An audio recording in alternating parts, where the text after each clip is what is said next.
Lucky Lefty Podcast, Onora Boys in the building, brought to you by Onora Whiskey, OnoraWhiskey.com. It is that premium American whiskey, OnoraWhiskey.com. If you drink, by all means, make sure that you do so. Responsibly. Apple Podcast, Spotify, audio edibles each and every day. Lock in, YouTube, subscribe, share, hit the notification bell every time we go live or post something, you'll know. And then that thumbs up, smash it for us. We appreciate you. Yeah, we stacking them up now. We about 4,100 subscribers almost. Yeah, we lost a subscriber this weekend because they didn't like the way you went at our Canadian linebacker recruit left. He was a bad player. Good grief. That's okay. We gonna get the Canadian support real soon, man. It's all good. Well, heck, they have about 6 Canadian kids on the squad right now. I mean, we don't have a choice, man. I don't know if we turn into the Dallas Mavericks or what. Dallas Mavericks or the OKC Thunder. Well played. Well played. Shout out to did you see what the Chiefs put up on social media? No, what they do? They put up a famous quote from The Wire. When you come at the kingdom, you best not miss. I was like, well played. I shook my head and said that was well played. It was well played, but it just shows you how impactful one game playoffs are. And it's like when you taking who's the best in a vacuum, it's gonna be hard to beat Pat Mahomes and Andy Reid one time when they got weeks to prepare and all this other. It's like that makes it tough. It definitely makes it tough. I'm glad we're gonna hop into that, but we're gonna also talk about Notre Dame wide receiver recruiting, man. They had 8 offers over the last 10 days go out to new wide receivers on the board. Battle of Miami camp this weekend. I got Brian Smith was down there covering it. That's connected to CFB Nation. And then you also have Ryan Roberts, who's locked in, and myself on Notre Dame recruiting. Great news for Notre Dame about one particular wide receiver. We're going to talk about that. And Notre Dame is trending with another receiver. That's a new offer. So one of the older offers is trending well. One of the newest offers is trending well. We'll talk about that coming up soon. But left, we're the home of the misguided passion. So you already know. What are we about to do? We're about to spin it different. And as we always say, what's smoking?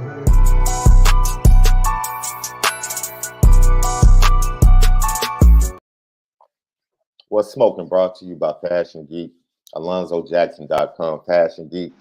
We run the city.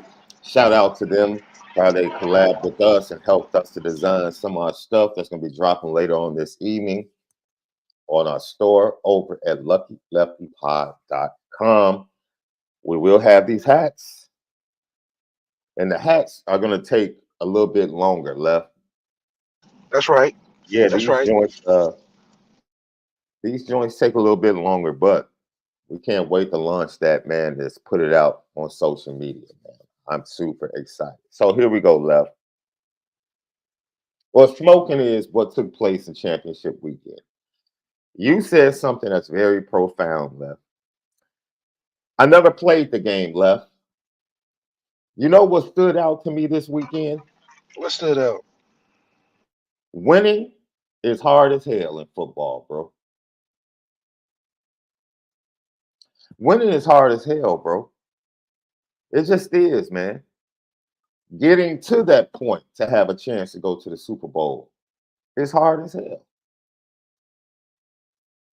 I know it's been since 1988. I know most Notre Dame fans will probably feel like, dude, we should have had a championship by now. Getting Notre Dame back to that point, it's not an easy task, Left. We had an all-time great retire from coaching because he flat out said, yo, This is becoming hard, man. It's becoming much harder and much more stressful than it's been originally or been previously. Winning is hard, man. And like you said, Left, it comes down to moments. That's why you can go 60 minutes, and the 60 minutes comes down to 2 or 3 moments, man. That's frustrating, bro. That's frustrating. And think about the Buffalo Bills, right? Because Patrick Mahomes becomes one of 3 quarterbacks to get to 4 Super Bowls.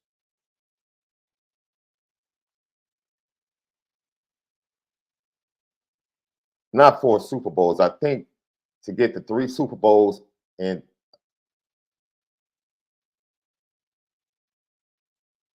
4 years or something like that. I forget the Been stat. He's been starting for 6 years, and every year Yeah, every year he's been to the championship game, and he's in 4 Super Bowls. But it's him, Jim Kelly, and Tom Brady, I believe, that have been to Super Bowls 3 out of 4 years. That's crazy, bro. That's absolutely crazy. But you said something that I want you to tap in on. It's not because we go quarterback crazy when it comes to winning. They have a Hall of Fame defensive coordinator, possibly. They have a Hall of Fame head coach, Hall of Fame tight end, Hall of Fame quarterback, Hall of Fame defensive tackle. And you know what? This is the kicker, Left. You go back over the last 6 years, all of them seem to show up in big moments. That's the crazy thing, Left. You know how rare it is to get everybody to show up in big moments? Somehow, some way, the Kansas City Chiefs get Spags to show up in big moments. Andy Reid shows up with great play calling in big moments. Patrick Mahomes shows up. Travis Kelce shows up. Chris Jones shows up. They all show up in the biggest moments, dude. And that's what we talked about last week with Notre Dame, right? Who's going to show up in the big moments? That jumped out to me from yesterday, bro. Brock Purdy plays a terrible first half, but when the moment arises, he showed up for the second straight week. Jared Goff. Now, Jared Goff could literally, like, this is funny. We can literally say the same thing about Jared Goff's performance yesterday that we said about Josh Allen's performance the week before. When people were like, Josh Allen's team didn't help him. His receivers dropped passes. Da da da da da da da da da. I have yet to hear one national person on TV say the same thing about Jared Goff. You see how many drop passes the Lions had in the second half? Jared Goff played a fantastic game. Fantastic game. But nobody's coming to his defense the same way. That just shows you, man, the nuance, the fragility of the game of football. And it's hard to win, man. It's hard to win. And it's going to be hard for Marcus Freeman and Notre Dame to get to that mountaintop, bro. It's not about to be an easy task. Do I think they can get there? Absolutely. I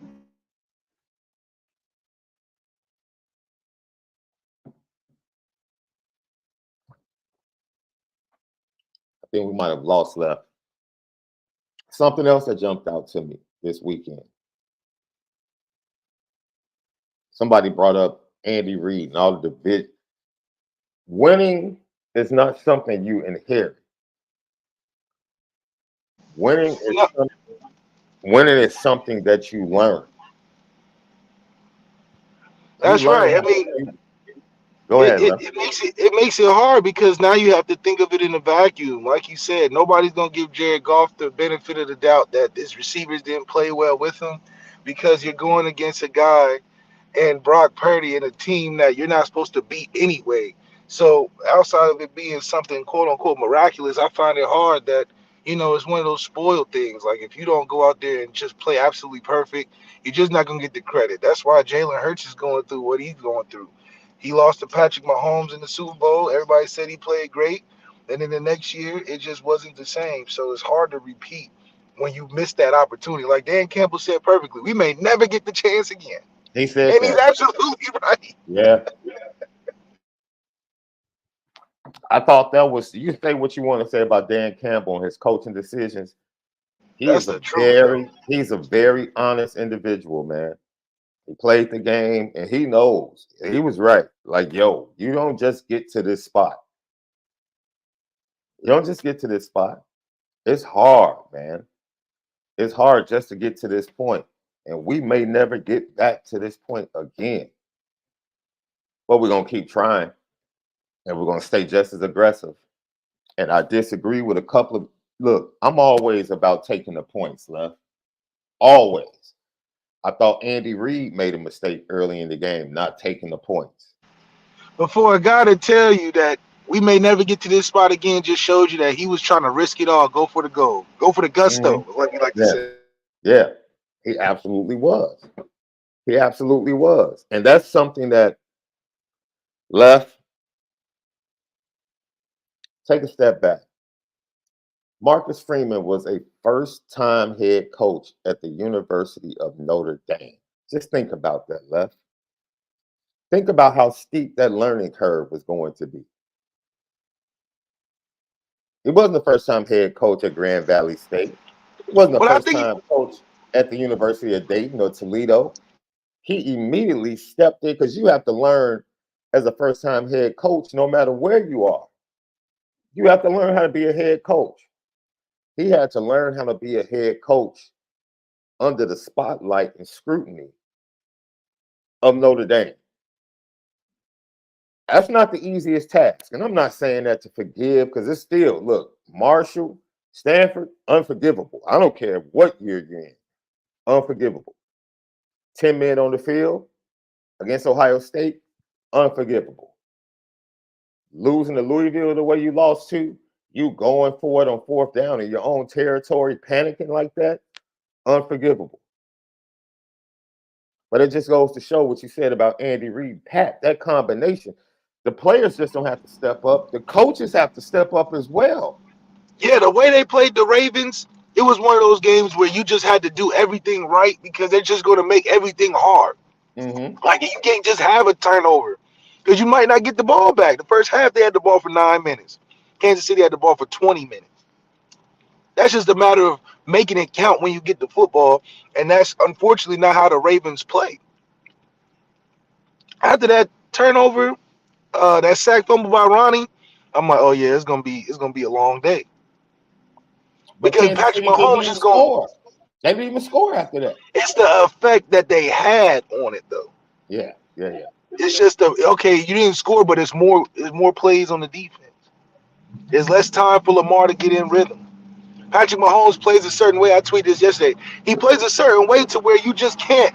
Not that you can't mess up, but you gotta go get the points. You can't kick no field goals because when he gets on there, he's gonna get an attempt and a shot at the end zone. So psychologically, that challenges you because every time he's going for at least a shot to the end zone. Shout out to Travis Kelce, man. All-time leading receptions leader and touchdown leader in postseason history.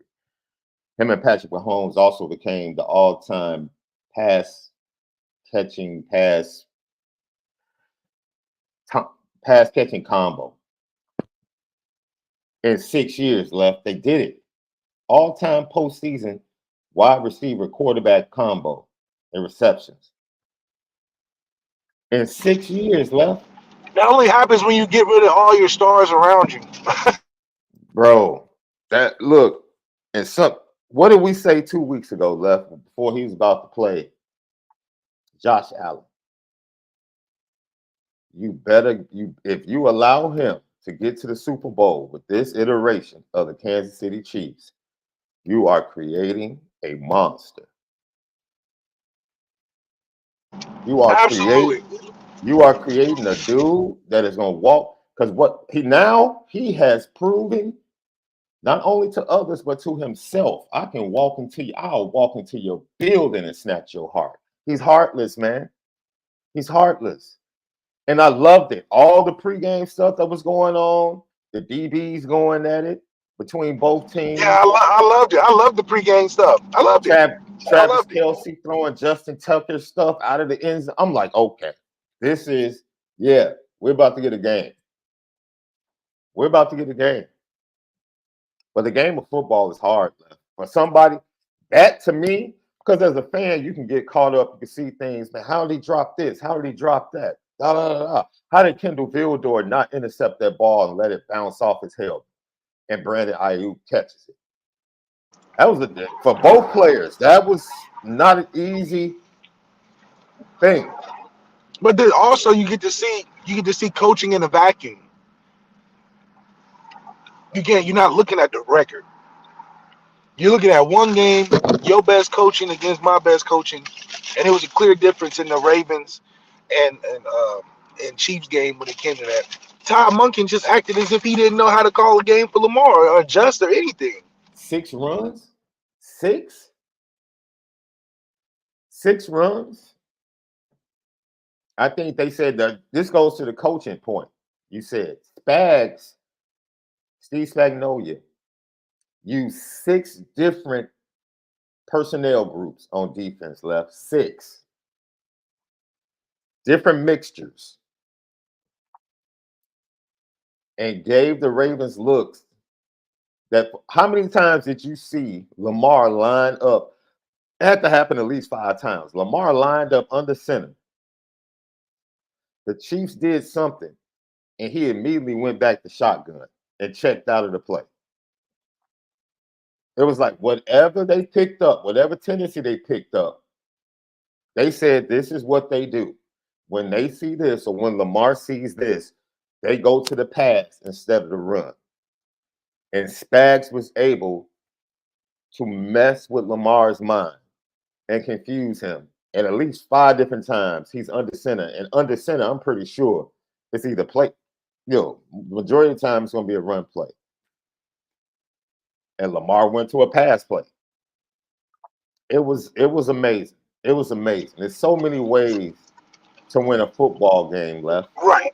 There's so many ways. So many ways to win a football game. Somebody in the chat said it. Irish Guardian Not says, I thought the AFC game would be more exciting than it was, just dominance from the Chiefs. Look, what you saw is you saw the Chiefs say, and you saw Patrick Mahomes say, we are going to jump out on these teams and force them to have to beat our defense. People forget, they said it yesterday during the game. The Chiefs defense has not given up over 24 points all season. That's true, all season. It hadn't given up a sack either on offense. 27, I'm sorry. Well, they gave up 1 yesterday.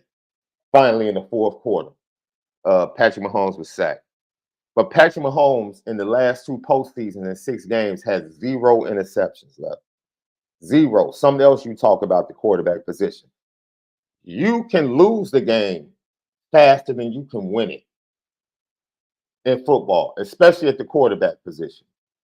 You can lose the game early. You can't win the game early. And Patrick Mahomes was fantastic early, and then they just went into game management mode and leaned on their defense, bro. Leaned on their defense. We have to be fair, Left. We need to have a Lamar. Hey, I've had a Dak conversation. I've had Josh Allen conversation. We need to have a Lamar conversation this morning. We have to. A Lamar conversation? What's the conversation? Yeah. Oh, yeah. What's the conversation? He didn't get it done. He had a bad game. That means he did not get it done, correct? If we're being fair. If we're going to say the same thing about Dak and the same thing about Josh Allen, he didn't get it done. Now, in all fairness, I understand that they're facing the Michael Jordan of this era. That's a huge contributing factor now. Yeah, absolutely. They are facing except for Joe Burrow. The Joker got a better record.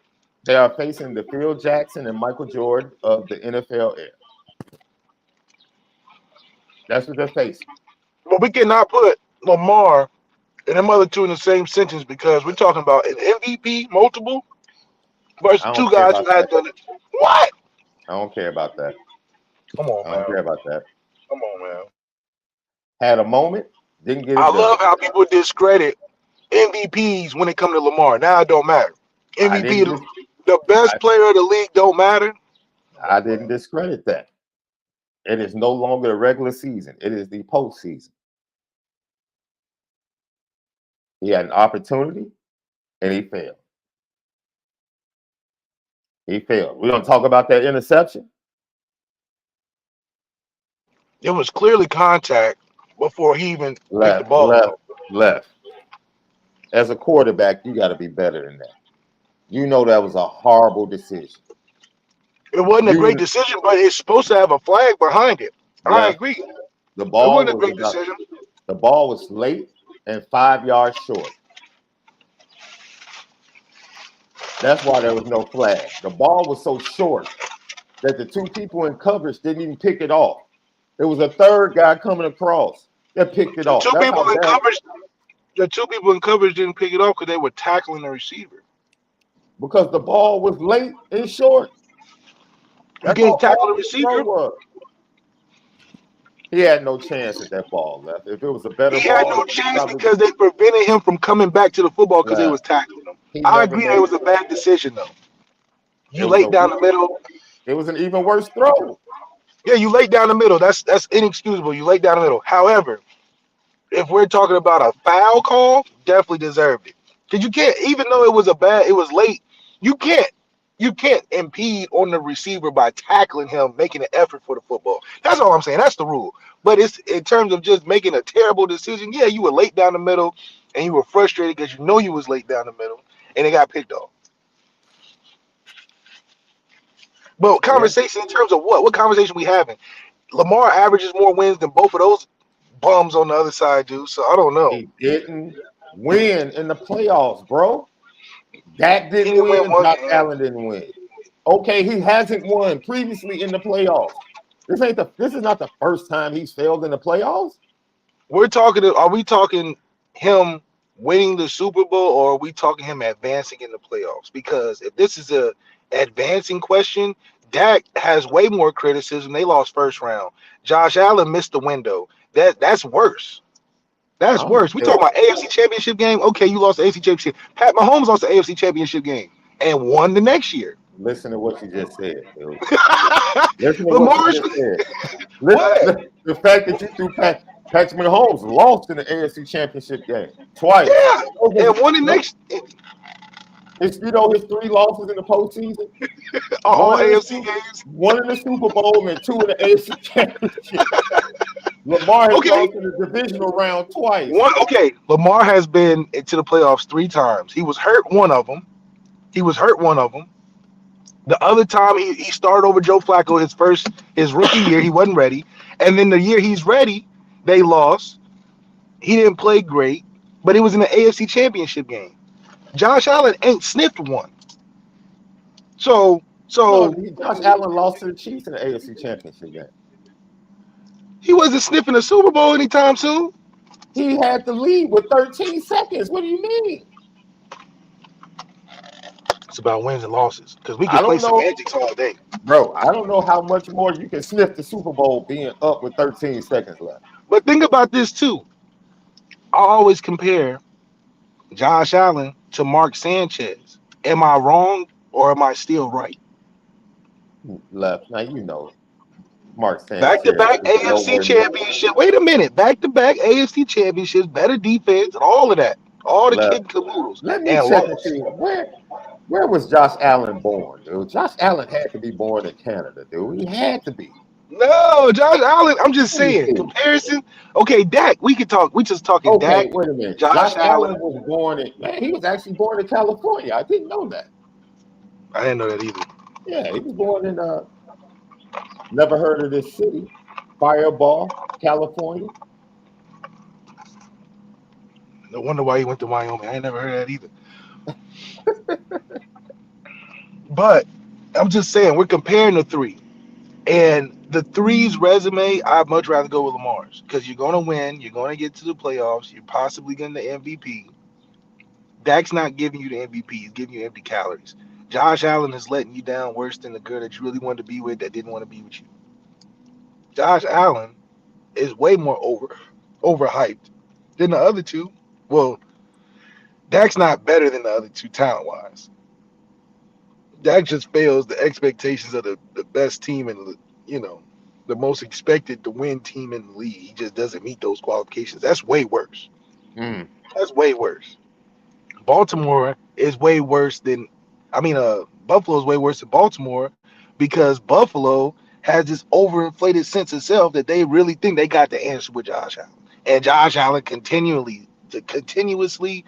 doesn't win any awards and doesn't win any Super Bowls. So what is the hype about? Yeah, he's a good quarterback, but just good enough to get to the playoffs. We're not talking about a guy that they tried to show Tom Brady and Peyton Manning rivalry like Josh Allen and Pat Mahomes is the most disrespectful thing in the world. If I was Pat Mahomes, I'd be like, look, don't be putting that ad up like they're comparable. He I'll be has no whooping rival. on Josh Allen. He has no rival. Joe Burrow is his rival. Patrick Mahomes has no rival.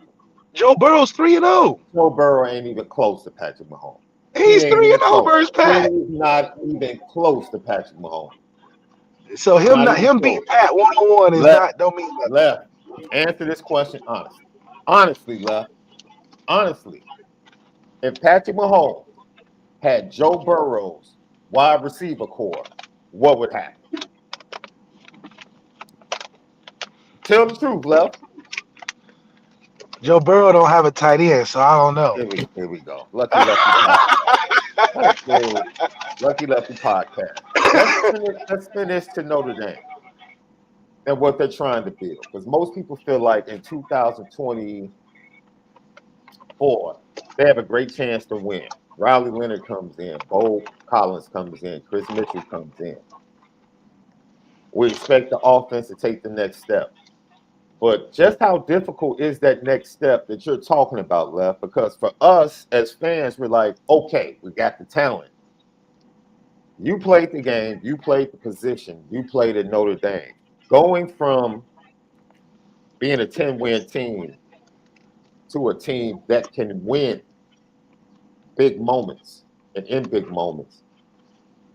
How large of a gap is that, and how difficult is it really going to be for Notre Dame to do that?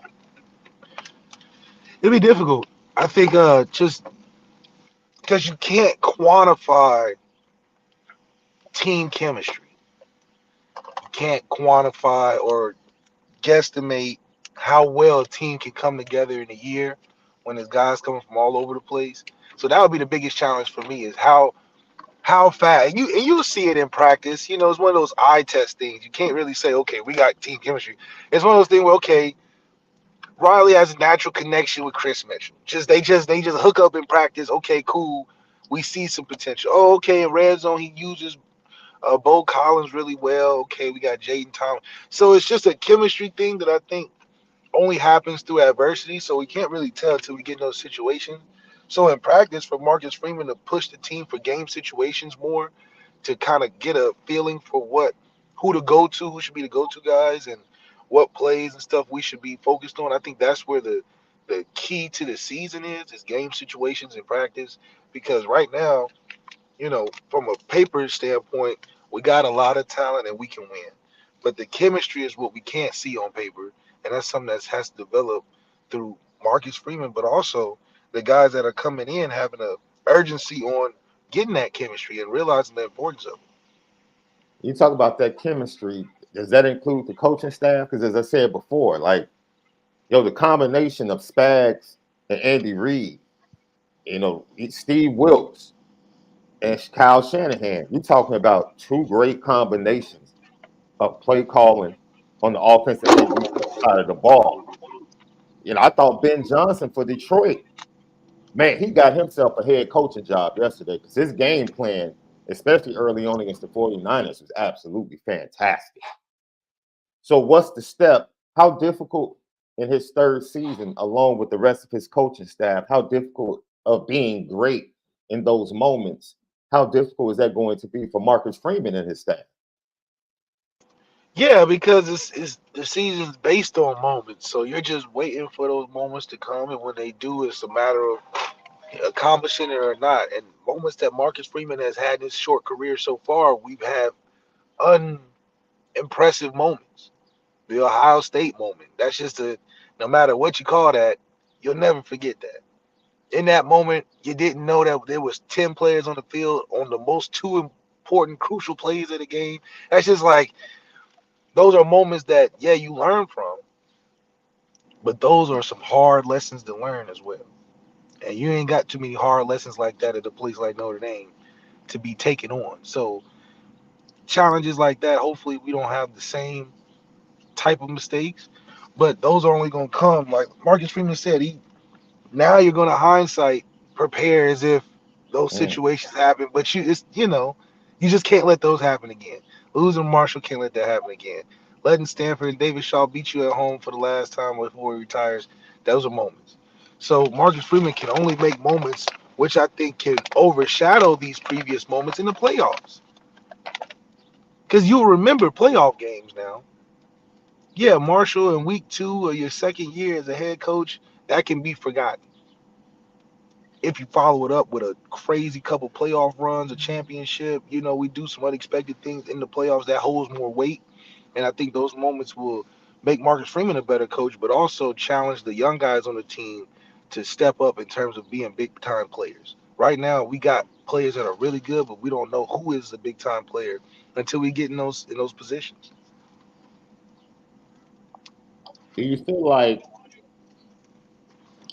Mike Denbrock brings that credibility for big moments? Like, do you feel like that's an automatic upgrade for Notre Dame offensively in big games and big moments with just the presence of Mike Denbrock being the play caller and preparing for those big games? Um, I think Mike Denbrock gives you the opportunity for the best players on the team to have moments in the game. Like he's not gonna be throwing it to Jordan Faison with the money on the line. He probably gonna call Mm. something for Chris Mitchell. Not that Jordan Faison can't do it. I have to keep putting that disclaimer out there. But to say that he's gonna go to his guys, I guarantee you, Rico Flores wouldn't be in the game catching that touchdown against Ohio State if Denbrock was there. We would have had our senior guy. We would have had the more commonly understood. Now we going back on hindsight history, we see why Rico was in there. There's a Mhm. little bit of favoritism going on. Mm. But I don't think Denbrock is going to be that same type of guy. I think he's going to identify the go-to guys, and he's not going to shy away from in the big moments. And that gives us the chance to have X factors, the chance to see those award-winning talented players make plays in those moments we need them. When Marcus Freeman first got to Notre Dame, this is what he had to say, Left, about identity. I told him this today in the team meeting is that I have a vision and identity I want for our team, and that's to be a team that can run the ball and stop the run, right? I believe in our O-line and our D-line being the foundation of our team. And so I'm excited to see if that can become our identity. That's my vision. I also want to see a team that's aggressive. That's one of our mantras, challenge everything. What does that mean? It means be aggressive. Do not play timid. Do not play scared. Think outside the box offensively and defensively, schematically. Be okay with taking chances. Left, does Marcus Freeman, LL question of the day, does he need to change his identity to win the big one at Notre Dame? You heard what he just said. I think being aggressive is the best point he's made.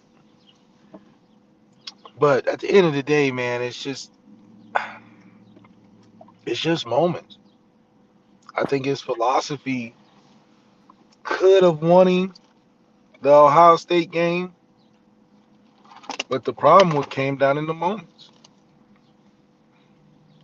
The game plan was fine. Mm.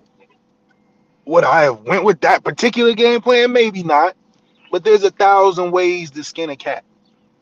So I'm not saying that Marcus Freeman's way of doing it is wrong, but it comes down to the memorable moments in which you get confronted with. And Mhm. that's what Marcus Freeman has to do better at, not the philosophy.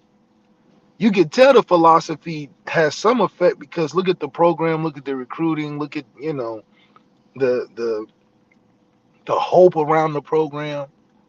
So his philosophy works fine. Marcus Freeman as the coach is something that you gain in experience, but also it's alleviated when you have guys around you that's been there, done that. That's what the whole point of having that next level right hand man, those offensive analysts around, those guys that you be like, man, wasn't you just a head coach? Now you just hanging around. Yeah, those guys. That's where they come in at to help you get over the curve. Because right now you taking lumps as a Mhm. young guy where you spinning your wheels, but you're not realizing sometimes it's about who you have around you too to help you make those moment decisions.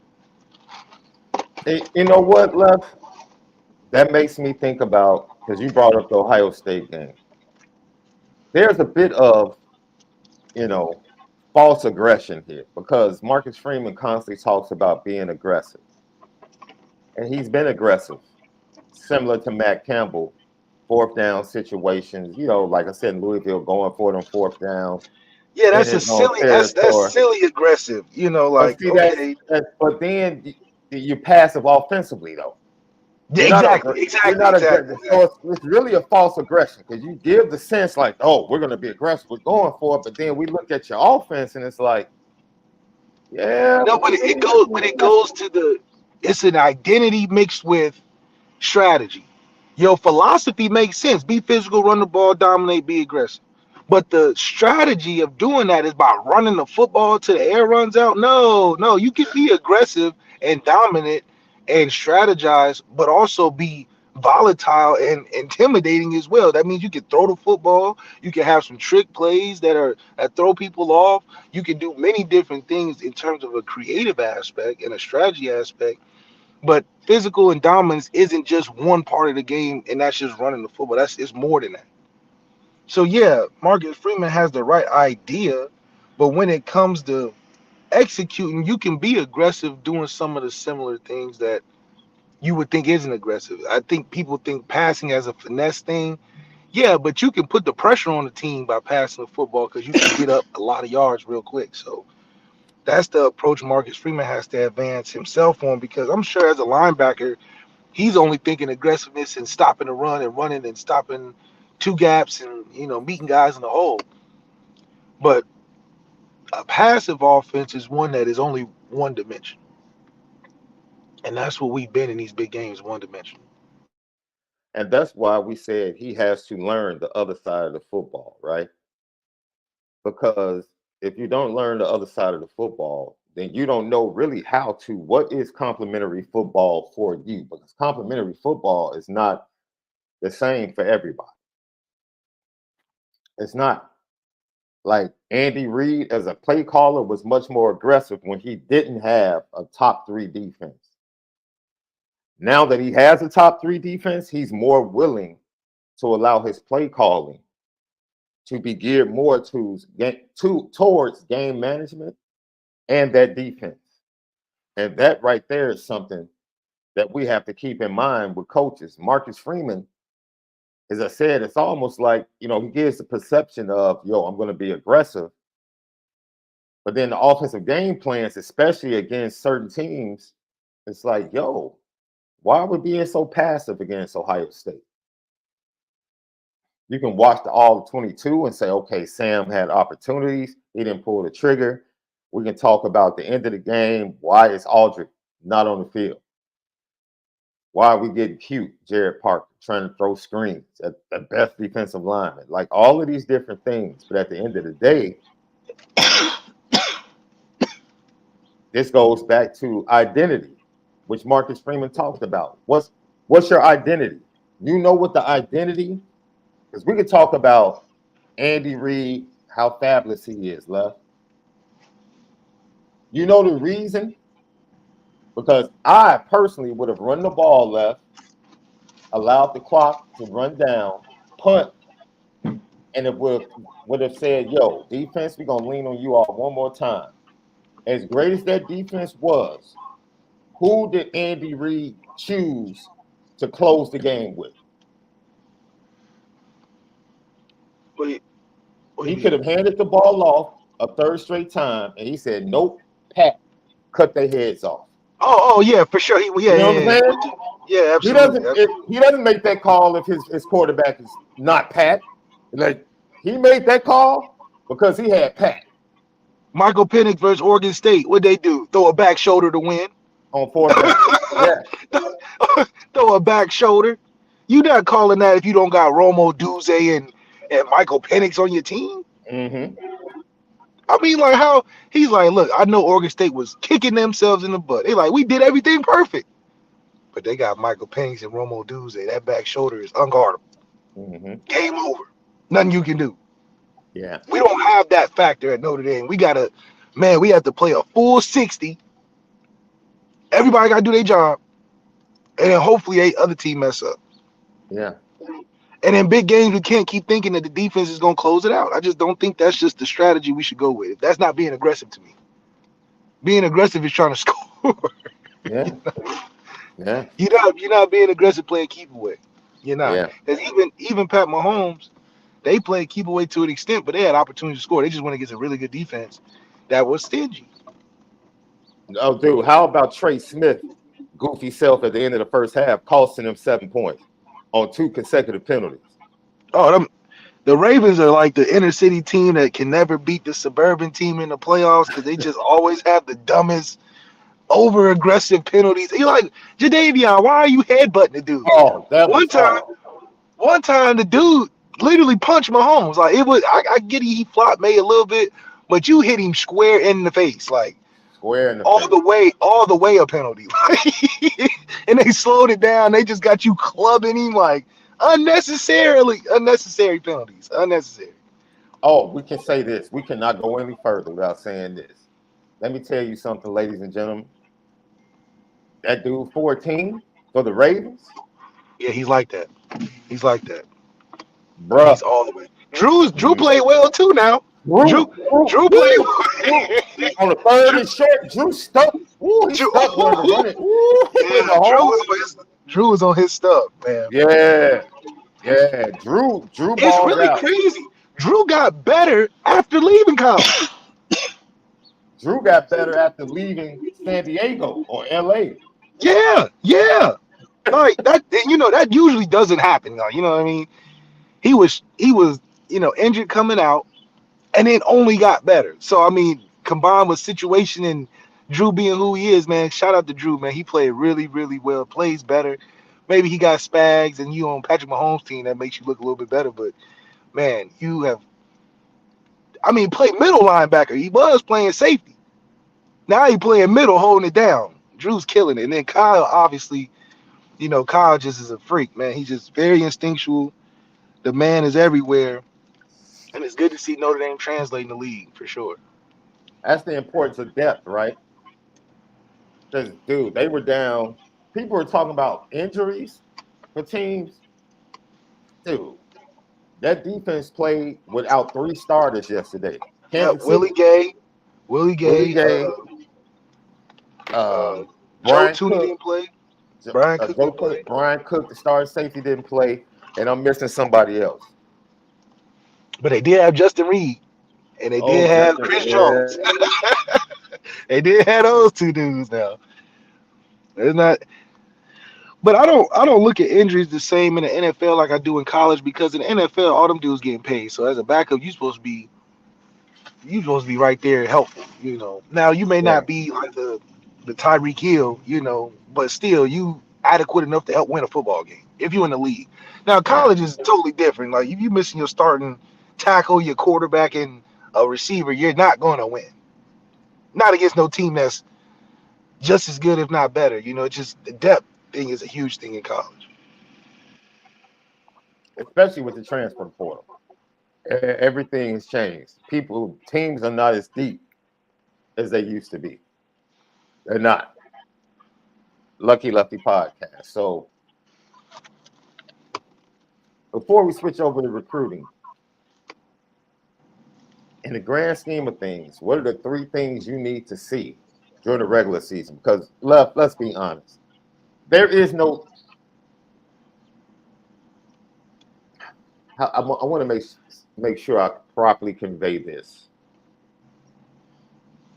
There is no we're over the hump litmus test on Notre Dame's schedule in the regular No, season. right. Unfortunately, that is a win over Louisville does not prove that you're ready to There's win there's in the no playoffs. there's no win in the regular season where I'm like, No, oh yeah, we've made the turn yeah, of difference. yeah. So this season literally comes down to you cannot Notre Dame cannot miss the playoff this season. That is That's not even that's a question. no, that's not even the question. That's failure. That's flat out failure if they miss the playoffs. But are there things that you can see that would make you feel better about Notre Dame, the players, and the coaching staff being ready for the moment when it does arise, even though there is no true litmus test game? I just think you want to see a consistency. You don't want to see us having 58-point performances versus Pitt, and then a week later against a similar style team, we scored 12, 14. Right? That doesn't make me feel good about situational football because we like to pick and choose. We're playing to the competition, not where our standard is. So seeing a consistency obviously is maybe a little unrealistic, but we need to have a nice point total. 35 plus a game needs to be the standard. Because anything less against a schedule we all think we should beat doesn't make me feel good about situational football against teams that may be just as good.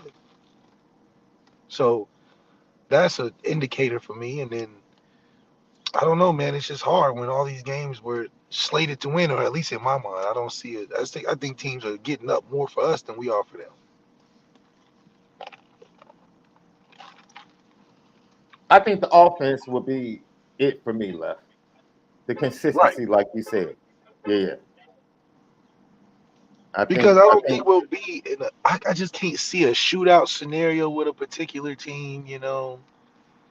Because if it is, I just think that's an issue. It's not oh, this is just a hard fought game. I legitimately think that we're better on paper mhm. than all the teams that we're playing, considering the things that they have to go through in the off season. Florida State fighting with Congress damn near right now. They got Elko trying to figure out what to do with all that NIL money down there. So other teams got bigger fish to fry than just be thinking, oh, we play Notre Dame, let's get up. And so because of those circumstances, I think we go into the season more equipped with a foundation of who we are, what we doing, what we recruiting.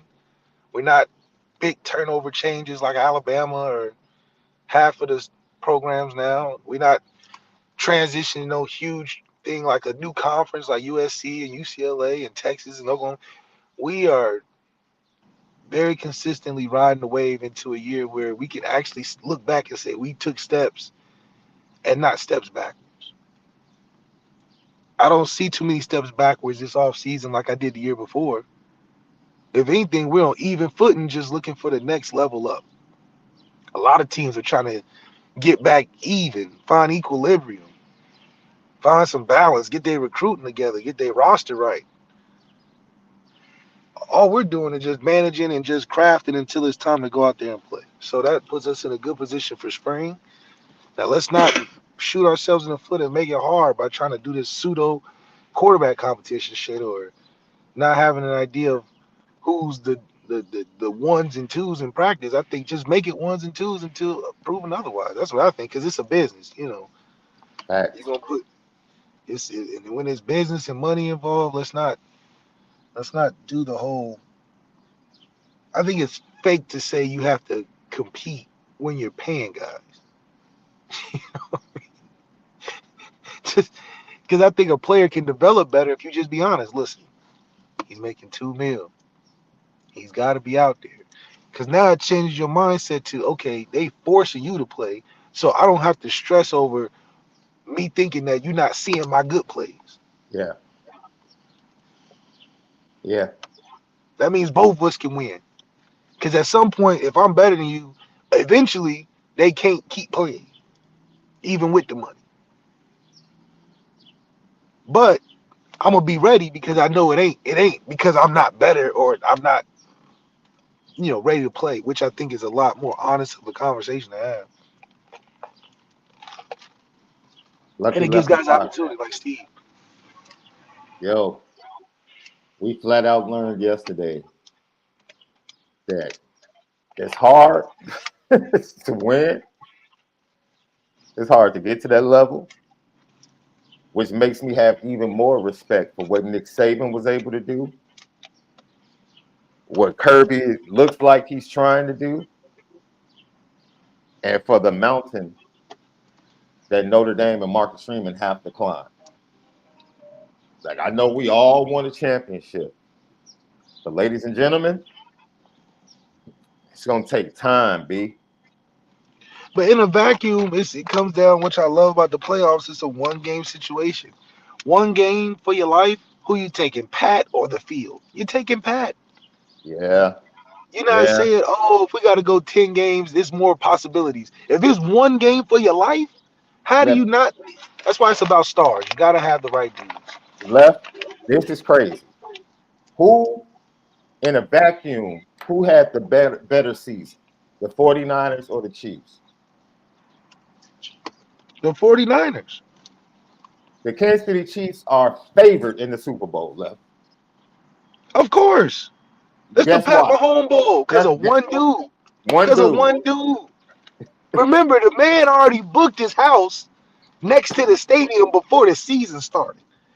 The man was building the dream home. He said, I did the Airbnb last year.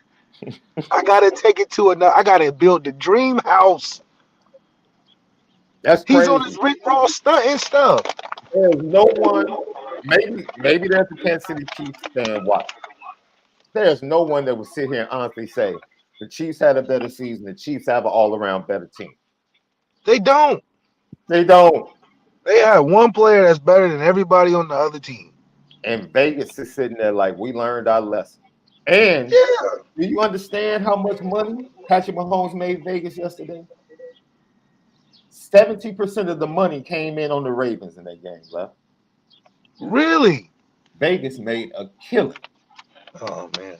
off 15 yesterday, boy. They're probably gonna send him a nice package. They going to have to. Or they'll have something waiting for him when he gets to Vegas.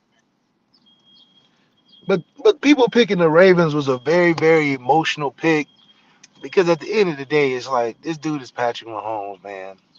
And one game for your life, as much emotion as you want Baltimore to win and the Lions to win, it comes down to who got the best player in the world. Like, come on, bro. Like, the brother was 10 for 10 in the first quarter.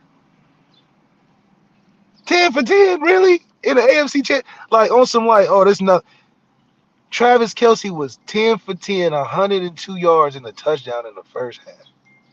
What are we talking? Dude, him and Travis Kelce just was like, okay, well, let's do this. And it sucks because you get a guy like Andy Reid on every third down. It was a wide open dude. Man, Wide. I'm talking about like, oh my God, bro. Like, it's like they waited to get in the third down to get this wide open play.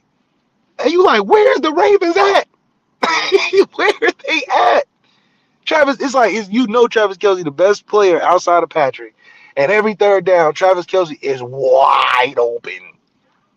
now It's like, that fourth down throw and catch, that was just oh, where he just flipped it up there and that dude became the jump man logo. That cat Travis Kelce became the jump man logo, literally. it's almost like Steph. Like, I swear to God, they don't guard Steph for real. Like, there's no way Steph is just like driving to like that game-winning shot and the game-tying shot against the Lakers, where he just dribbling and just Oh, crosses he's wide Anthony open. Davis. Like, Yeah. how? Like, what are you doing, Anthony?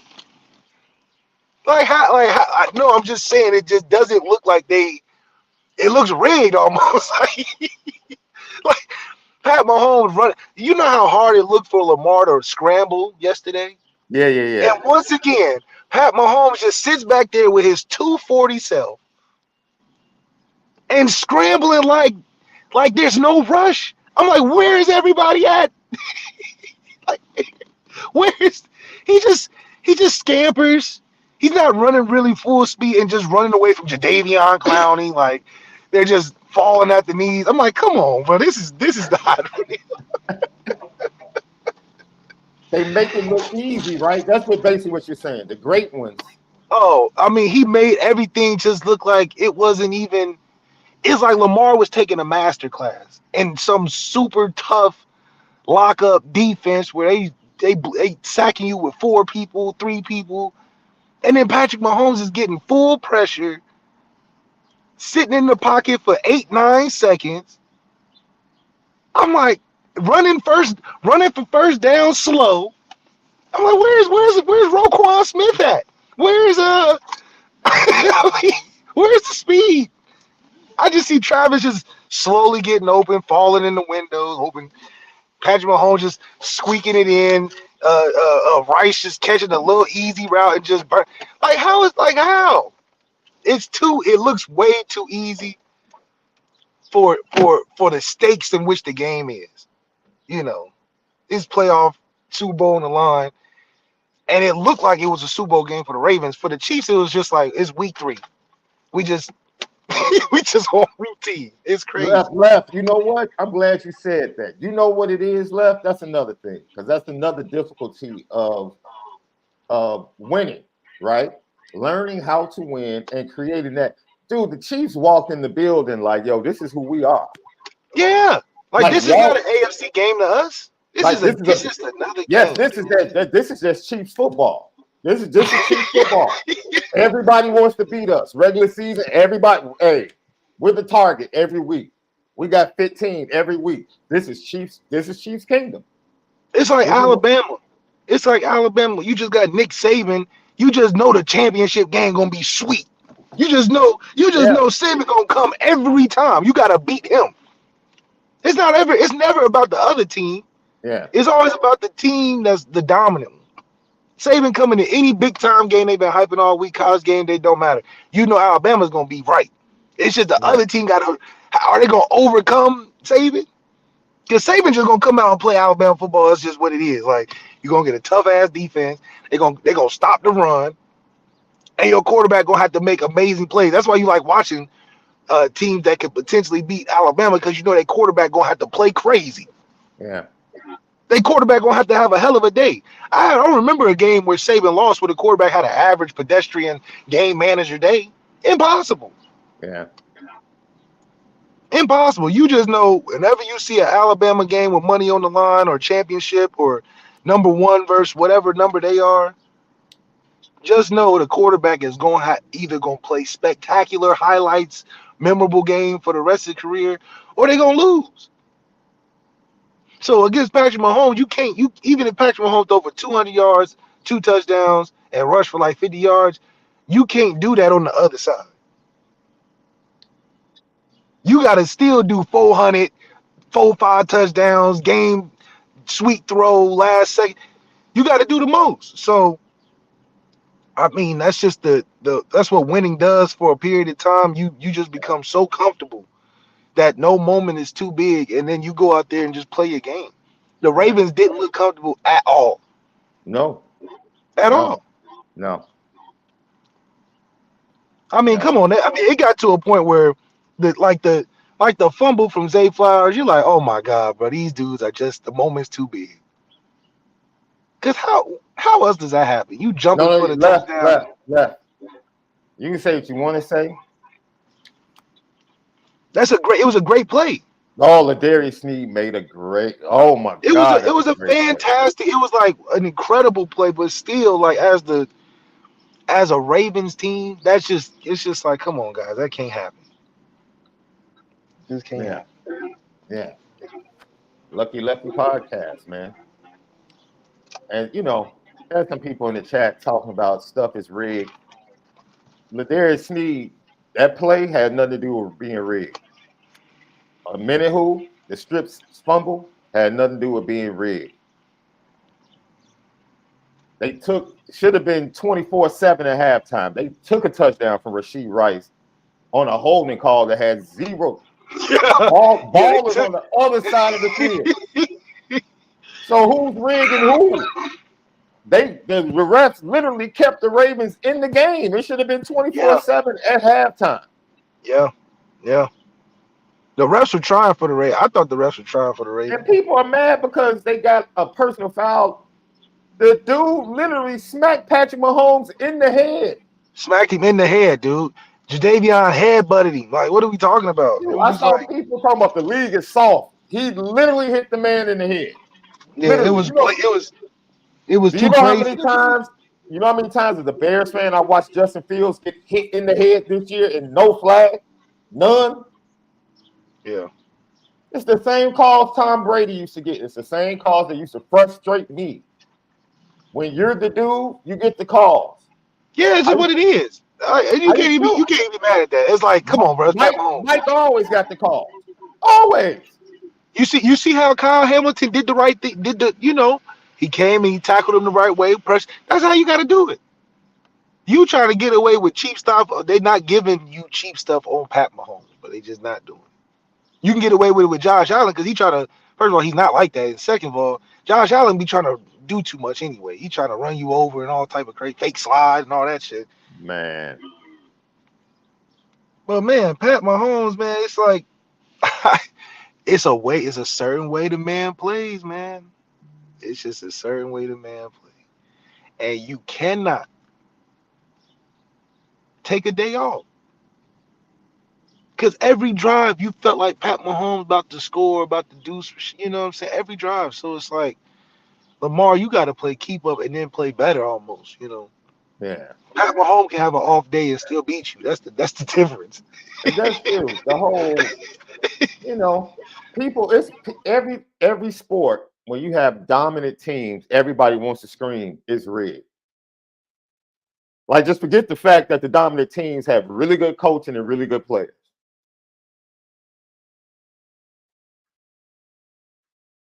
Lamar didn't play well. That's I mean, it Thank is what you.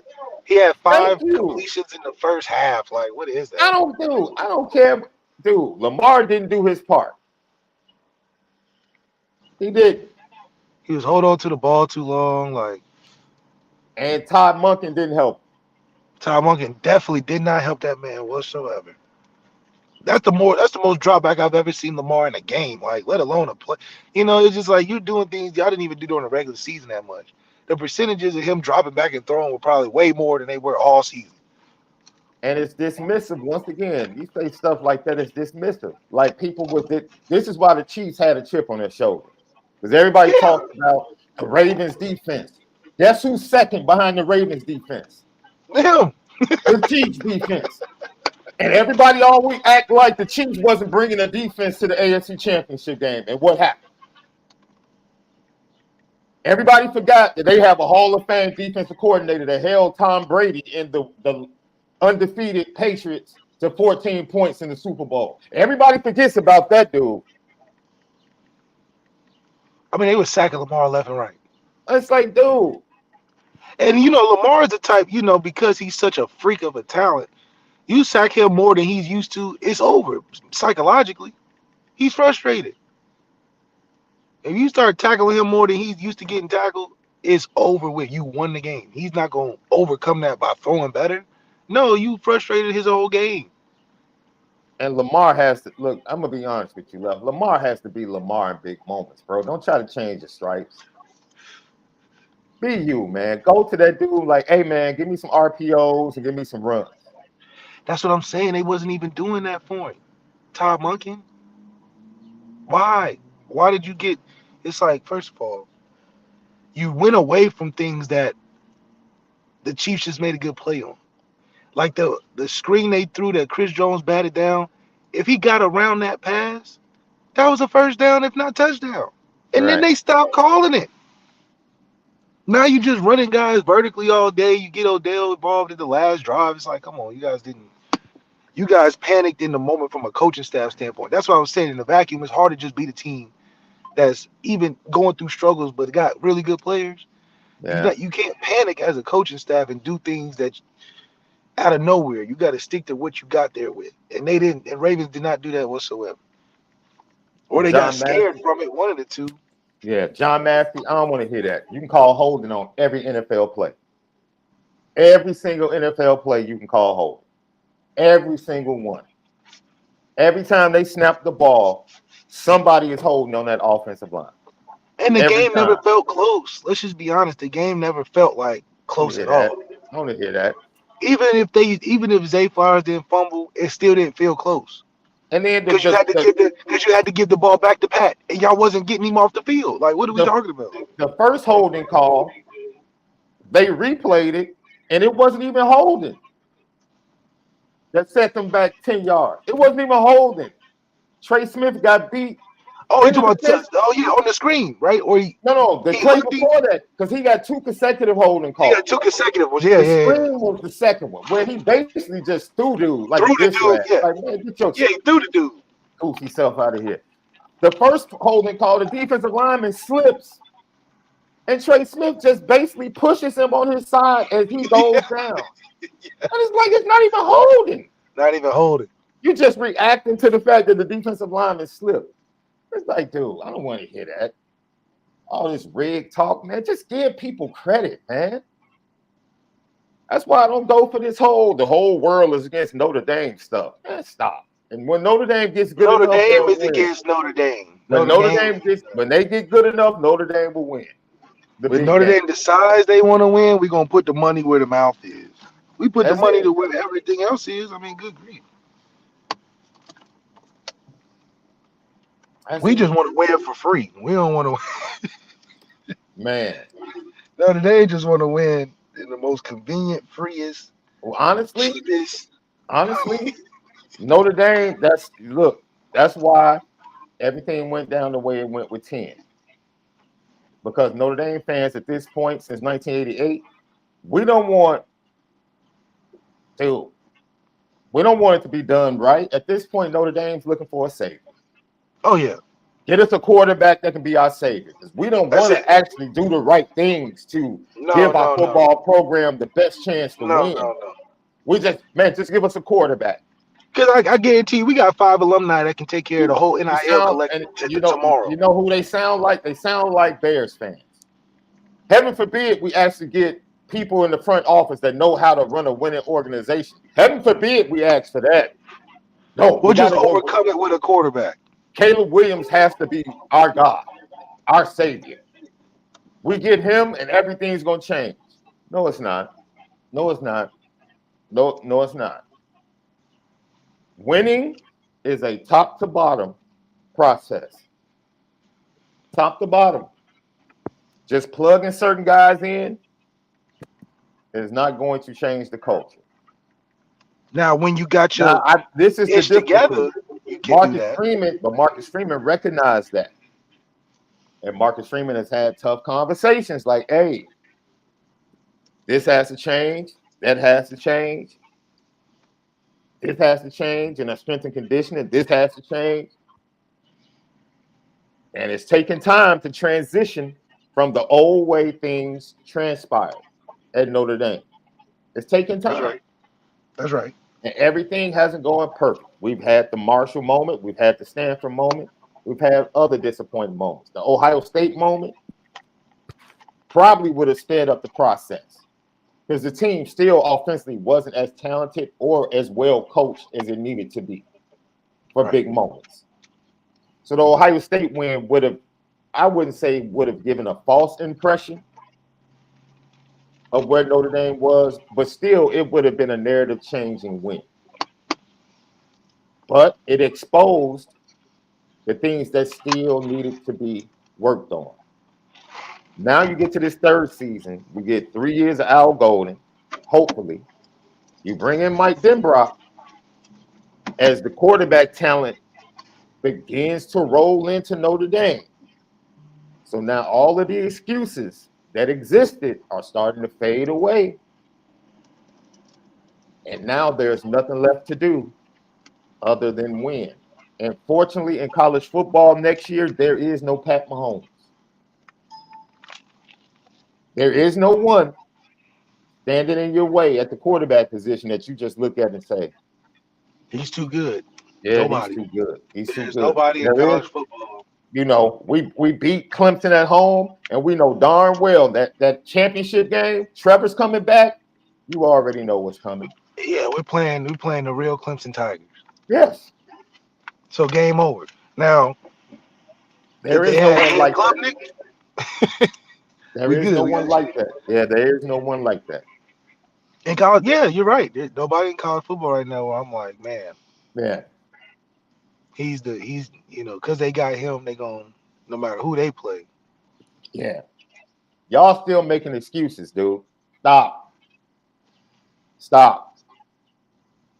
Stop. I can pull up tape of every college, every high school, and every NFL game. Holding happens every single play. You stop that. Stop that. That's why I'm not letting Malik on that bad interception that Lamar threw. I don't care if they did make contact with Light. That's a late throw over the middle, which is the one thing you never do as a quarterback. And then on top of that, it was a worse throw. The throw was bad. Yeah, it was a bad decision. Lucky Lefty podcast. When we come back, big time wide receiver trending towards Notre Dame. 2 wide receivers actually left. It's great things. And then the Kansas City Chiefs hit the post game trash talk out the park. I'll just leave it at that. Lucky Lefty podcast. We spin it different. So did the 49ers, by the way. Oh, they did. Yes, they did. Talking to my dog CJ, man. Lucky Lefty podcast back in the building. Apple Podcasts, Spotify, audio edibles each and every day. YouTube, subscribe. Make sure you share. Hit the notification bell. It's the Lucky Lefty podcast. We spin it different. Notre Dame and coaches on the road again. Marcus Freeman and Joe Rudolph. They're together, man. They're back in your favorite state, Left. They're in Connecticut. Yeah. Checking in on 2025 offensive tackle Will Black commit. See, Also there we checking go. on Ethan Long commit and Matty Augustine, Ethan Long's teammate. Chris O'Leary, he's back on the road. He's going to be seeing Nick Reddish down in North Carolina. In the 26th class, Mike Denbrock, he's in Kansas. He's going to stop by to check in on 2025 tight end Lincoln Cure. And then also Mike Mickens is on the road. Now Mike Mickens is down in Beaufort, Georgia. He's checking in on Devin Williams. Mike man. Mickens ain't in no Canada, no Man, Africa, no Ukraine. stop, man. Stop. What is wrong with you, man? Mike Mickens is recruiting to the strength of his position. That's it. That's all I'm saying. Recruit to the strength of your position. Left, man. You about to get us banned in Canada and Connecticut, bro. Like, We can Like- go to Canada. I'm happy we in Connecticut right now because we got that old lineman. That's great. So basically, Get it's you a position thing for you. Old lineman It's- from Connecticut, you're like, oh, that's good. Get you some nice fish and chips up there. You know what I'm saying? Because at the end of the day, if you can recruit to the strength of your position, you're not going wrong. We're trying to fish in ponds nobody's in, hoping we get something big. It's a reason nobody's in that pond. So when you say what pond are you talking about? Because you can't be talking about the Delorier kid that has like 8 offers from the SEC. I'm trying to figure out what example you're using. I want to know if Kirby Smart ever went to Canada. Did I'm Nick sure he Saban ever did. go to Canada? I'm sure they had. Not family vacation. not just trying to see a new part of the world, but on a football visit. I'm sure they have. Yeah. Okay. Urban Meyer ever go to Canada? I'm definitely, yes. Ohio State had Canadian players. I know that for a fact. Did he go there for a quarterback? Oh, okay. Did Notre Dame go? Wait a minute. Does Notre Dame have a Canadian quarterback I don't know about? I'm just saying. You're losing me now because now did Urban Meyer go up there for a receiver does or a Notre special teams player? once again you Okay. hating on Chase Claypool. Once again No, you I'm not hating hating on Chase. I'm not. I just named a different position. I'm glad we got Chase because we brought Chase in. He was very talented. We put him around a good football environment. So you admit you can get talent from Canada. I admit that the strength of position that you're going up there for have to be specified. Certain positions I'm not going to Canada for. Okay. Well, see, That's what I'm clarify saying. that. Clarify that. That's what I'm That's saying. not. That's what I'm saying. It's not what you Because said. the other day, Kirby but is not going up to Canada to find his 330 Jordan Davis. the dude is in the state where they grow on trees. Why would he? That's an excuse, Sean, because guess what? We got the most frequent flyer miles in the country. We got our own plane. Marcus Freeman can be in Dayton today. Quick flight. Left. So I'm not taking no backyard. Everywhere is Notre Dame's backyard. We recruit internationally. No, everything everywhere is not Notre Dame's backyard. That's cap. That's cap. Stop. Marcus Freeman is putting his mark though. Marcus Freeman has to ask kids to come camp at Notre Dame. He didn't ask KVA to come to camp. I guarantee you Kirby Smart doesn't have to ask one kid in the state of Georgia to come camp at Georgia. They just do it. Every kid says, I'm going to camp at Georgia in the state of Georgia. Stop. That's fine. We talking about recruiting 1 or 2 players. Okay, but you brought up a specific position that literally grows on trees in the state where Kirby Smart resides. That's a bad example. How is that a bad example, though? That's a horrible example. You can't say everywhere is Marcus Freeman's backyard when Kirby literally. That's like, okay, I can't come to your crib and say these are my oranges, Left. It's your tree. Prime example. We missed out on Justin Scott, but went all the way to Germany to get a guy that retired yesterday. How that makes sense? Went all the way to Germany. Who's the kid? The German player that just retired, the DN? Are you talking about Arnsberg? Left. See, come on, man. You got to be. We missed out on. Oh man, I'm not saying that the kid wasn't. I'm just saying. You know how I feel about the whole. Justin Scott is our backyard. I'm just saying. So and Marcus Freeman. First of all, Marcus Freeman had Keon Keeley committed, and he went all the way down there past Kirby's backyard, and got Keon Keeley locked up. So, yeah, Marcus Freeman can make an impression anywhere he goes. But that's not his backyard. That's two totally different conversations. Georgia is not his backyard. Not. No. If we give a round of applause if Notre Dame gets 1 or 2 kids out of Georgia. That's a standing ovation. That's not your backyard, bro. Canada is not our backyard either. Canada's across the border. We gotta have passports and stuff. Hey, obviously it's something. They're trying to make it their backyard. We'll see what happens. Fishing in ponds nobody else is in is just wild to me. That's not true. That's not true. And you still haven't given me an example of a Canadian quarterback. You're trying to make a point. So there's a bigger pond of talent in Canada that the rest of the country isn't as vested in as we are, that nobody else knows about. Stop. Come on. I'm just saying. Left. I'm not saying like if Shrewsbury was up in Canada, absolutely. Matter of fact, just get him a part-time home in Canada if Shrewsbury is going up there for basketball players.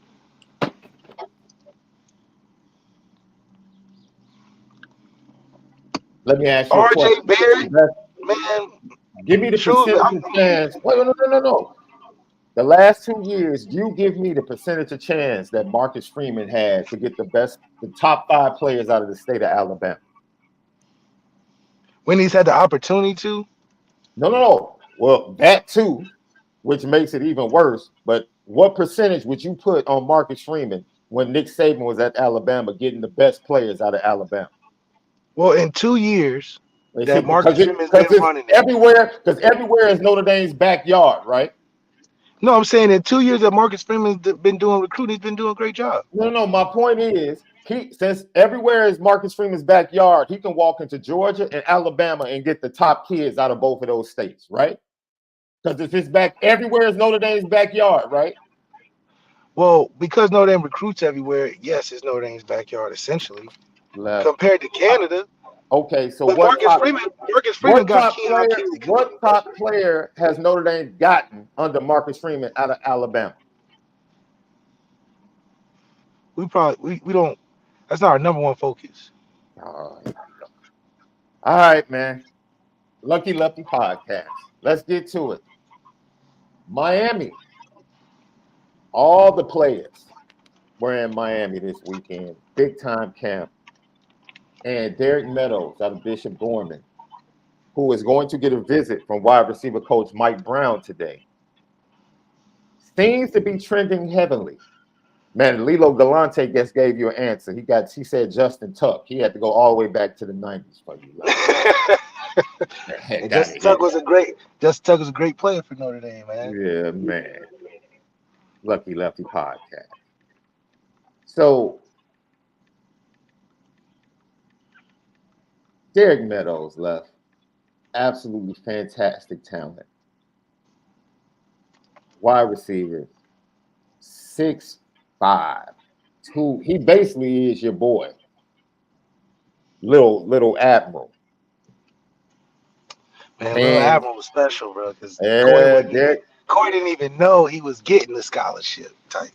Corey is special, man. But we gotta check him out. Derek Meadows is he was offered by Chancey Stuckey. Oh, okay. And this kid left.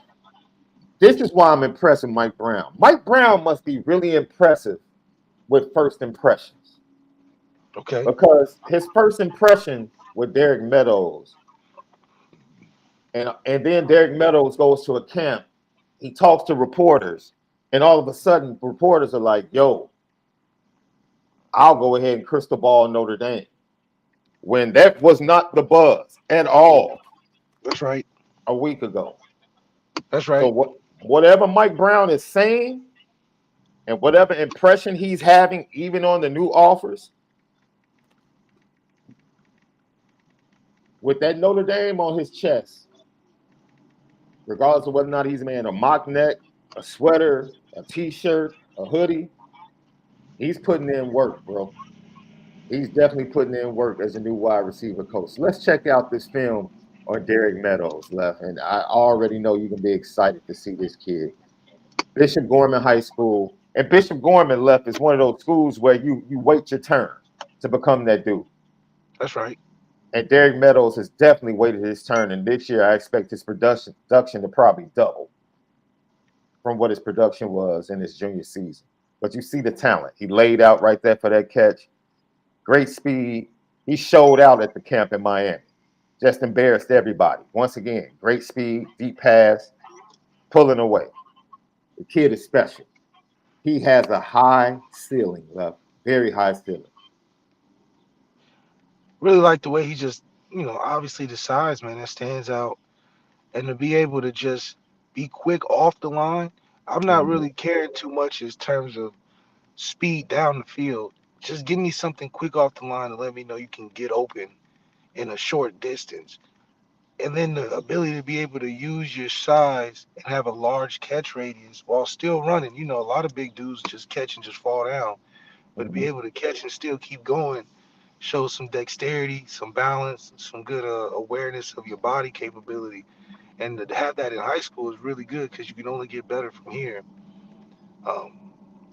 The size is obviously going to be an important thing in recruitment, due to you not selling the quarterback.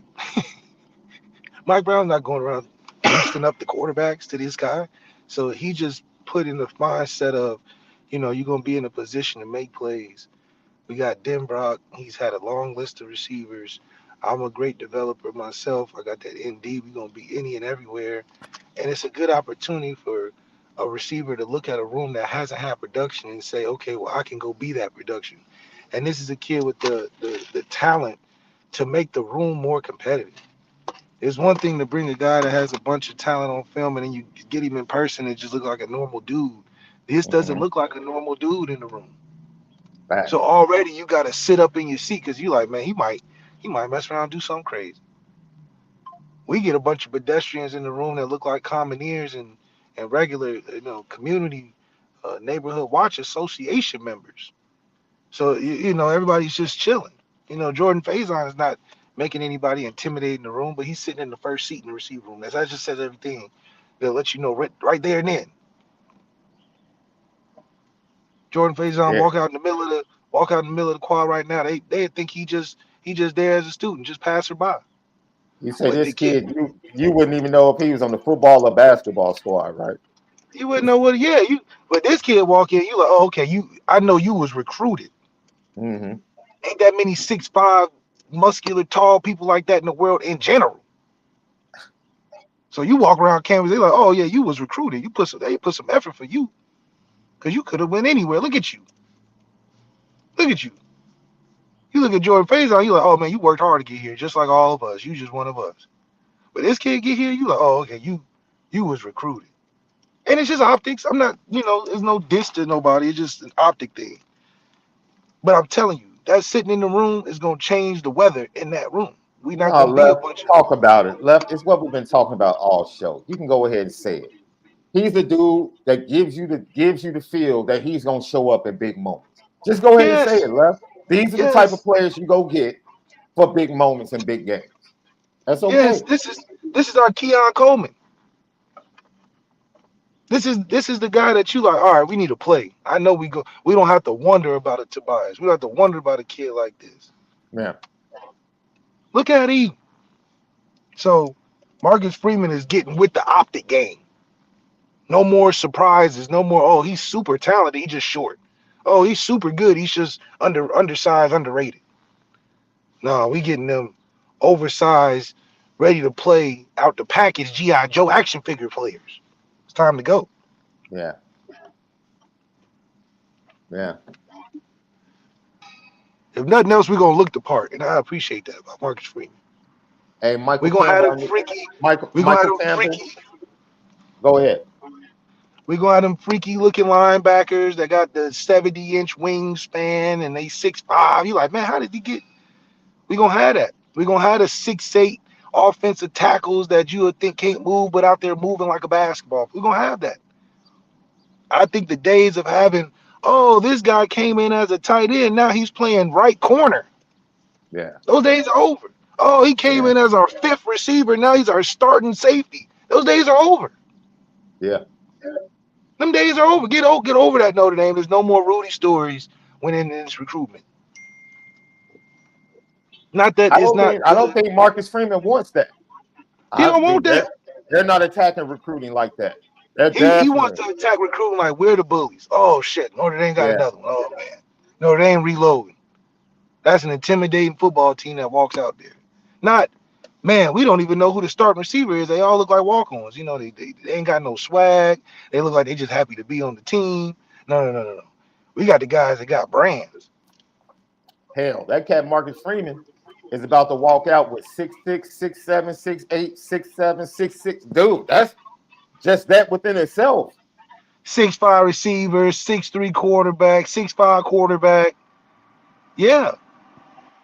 Yeah. Big oversized, strong running backs. Yeah. We not, I love Fink to death. Ain't no more Finks out there. Yeah. Ain't no more Finks and Amirs and CJ Sanders out there. Great players. But we just not, the optics is changing. We Yes. get length. Hell, ain't no more Malik Zaire size quarterbacks there. You getting 6'2" and up. 6'5" if you got it. So that's a good start Yeah. to change your perception. So yeah, if you want to see something changed on the regular, I want to see the size change. That'll make me more convinced. Because that's an Yeah. overwhelming factor that you can't coach. And Marcus Freeman understands it. He's like, you know what? Some of these teams just can't handle size. How about that? Some of these teams just not gonna be able to handle a 6'6" tackle after a Mm. while. Yeah. A 6'5" guard or something ridiculous. Just after a while, 330 pounds in the middle just gonna be hard to handle. Coaching is one thing, but you're gonna have to move that around for 60 minutes. That's hard. Yeah. Ain't no more surprise stories. We got preseason All-Americans. That's what we're looking for. So I think that's the trend that we're going into, because you have to beef up size going into this super continental type conference Yeah. where it's almost like everybody's in the same pool. Got to Beef hit it that up. recruiting gym. Yeah. Oh, and Marcus Freeman, they're doing that, bro. That's why I'm impressed, man. I'm impressed by Derek Meadows. I'm impressed with what I heard from several people this weekend about how he's had glowing remarks about Mike Brown, Marcus Freeman, the coaching staff, and having Deuce Knight as the quarterback helps tremendously. See, this is what having Deuce Knight with guys like this helps tremendously. Yeah, Absolutely I helps remember. I tremendously. remember in high school, man. It's so funny. It's like the times have changed so much in a short time. In high school, when I was in 8th, 7th grade, coming to high school, I felt like the high school team was like grown adults, Mm-hmm. big, strong, tall, older dudes. Well, high school was intimidating going. You know how even in basketball, you're like, man, this looks like the NBA. And in varsity basketball, like the NBA. So that's what we walking into. These recruits walking on these teams, not looking like the biggest dude on the team. Mm-hmm. I remember recruits when we used to. It was so funny. Recruits that used to come when I was on the team. I'm like, man, he could play right now. We ain't got nobody like that. And these are high school kids. Now them same high school kids gonna be like, oh, I ain't even know this dude's bigger than me existed. And look, They gonna be like, I ain't even know dudes as big existed. yeah, another kid that's hot for Notre Dame is Elijah Burris, man. Left, we're hearing fantastic things about Elijah Burris, how he feels, getting a chance to kick it with Deuce Knight at the junior day, the relationship that he already has with Jerome Bettis Jr.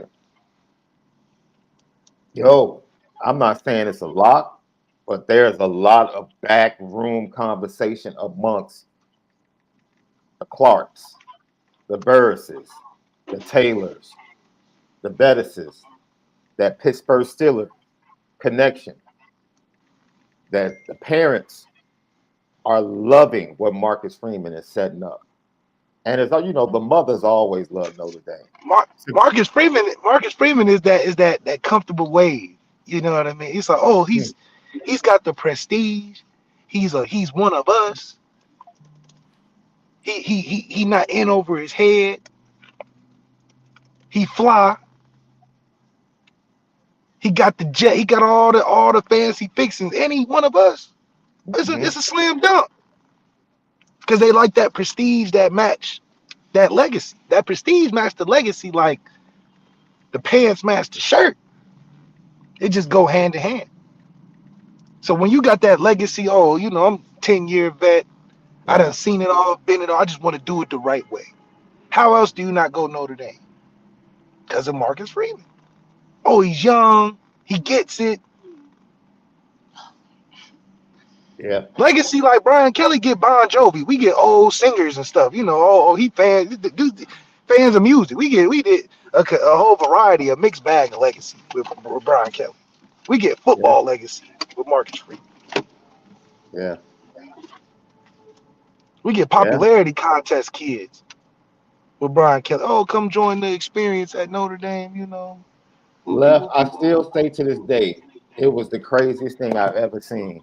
Being there for a practice and literally watching lines of parents line up to take a picture with this dude during practice. Like he's nodding his head, like, yeah, let him come on.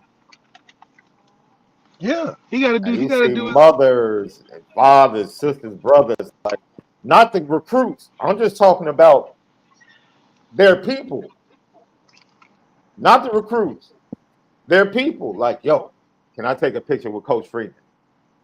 He is, yo, he is Lou Holtz. He's Lou Holtz in a different way. You know what I mean? Lou Holtz had that same magnetism, but it was in a different way. He's the watered down Dion that people love.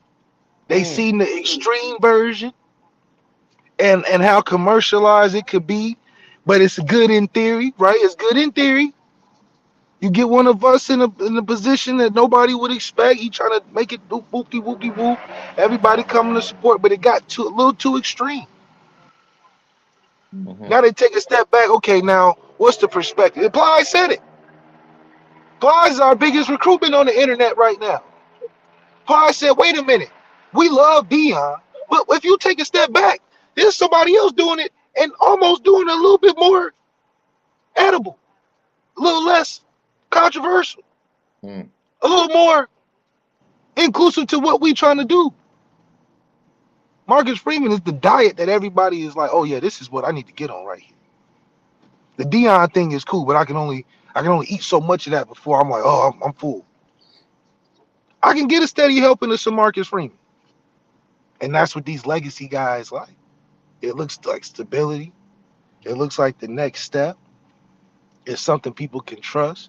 And then just look at the program. Then that's where the brand ties in with Marcus Freeman. Marcus Freeman is the best connector of what recruiting can look like at its highest, mixed with a brand that's trying to rebrand itself and change the perspective of what it used to have to what it's trying to be. Notre Dame's brand can keep the same principles, but got a fresh look with a Marcus Freeman who can represent the brand, but connected to the guys in the recruitment that we need to get better. Great hire by Jack Schwartz. Yeah. Lucky Lefty podcast. Let's check out who Mike Mickens is checking out left. Defensive back out of Beaufort, Georgia.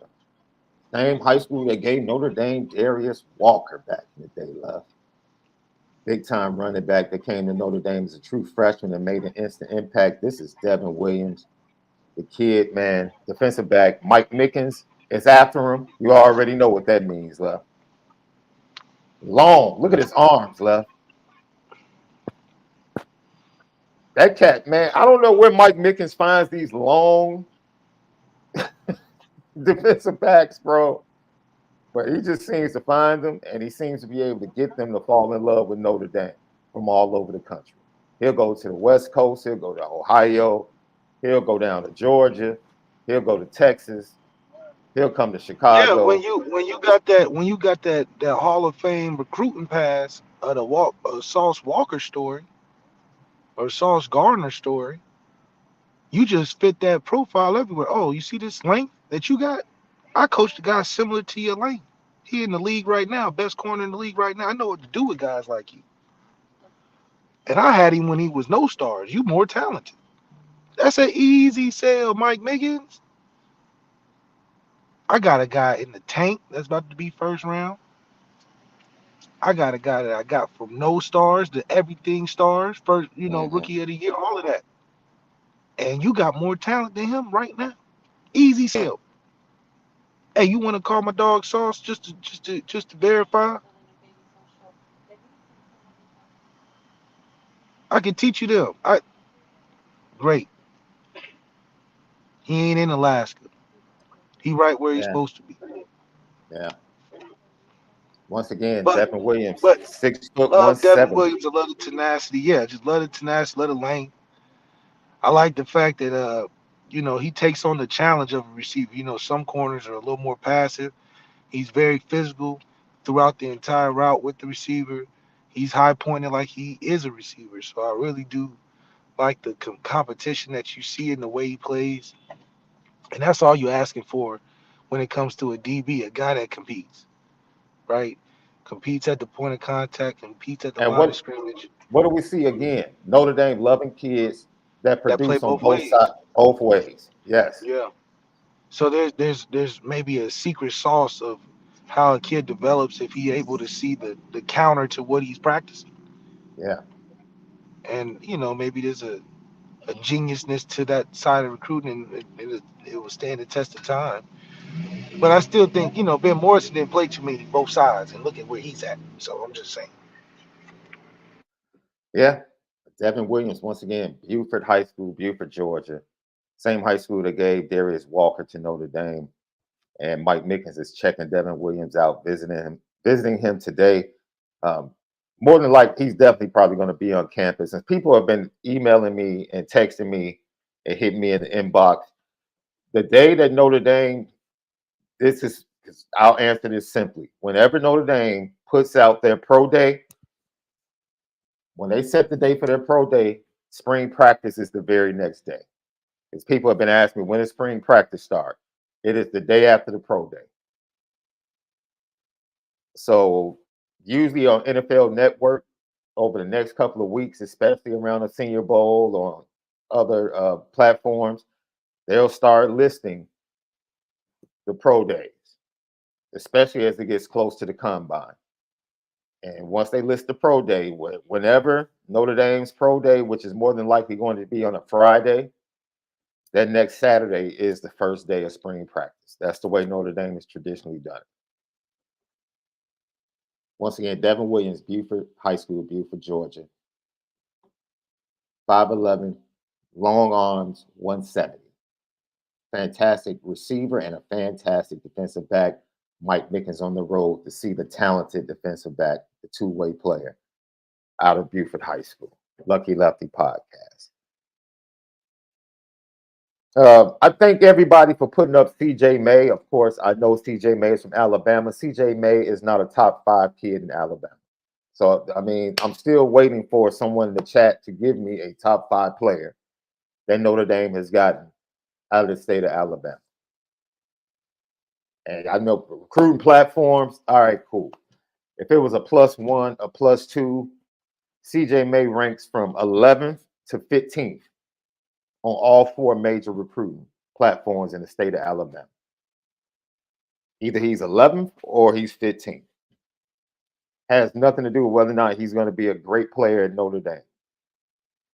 But to just dismiss all of the other talent, like Ryan Williams wasn't coming to Notre Dame. Jalen Mbakwe, as much as he loved Mike Mickens, I wrote a story about him, spoke to the kid. He wasn't coming to Notre Dame. Those are the top 2 players in Alabama. Notre Dame didn't have a shot. Mike, you're losing. I just said his ranking has nothing to do with what he can be. Deal with the facts. He's not a top 5 player in the state. You don't have to defend that. You just don't.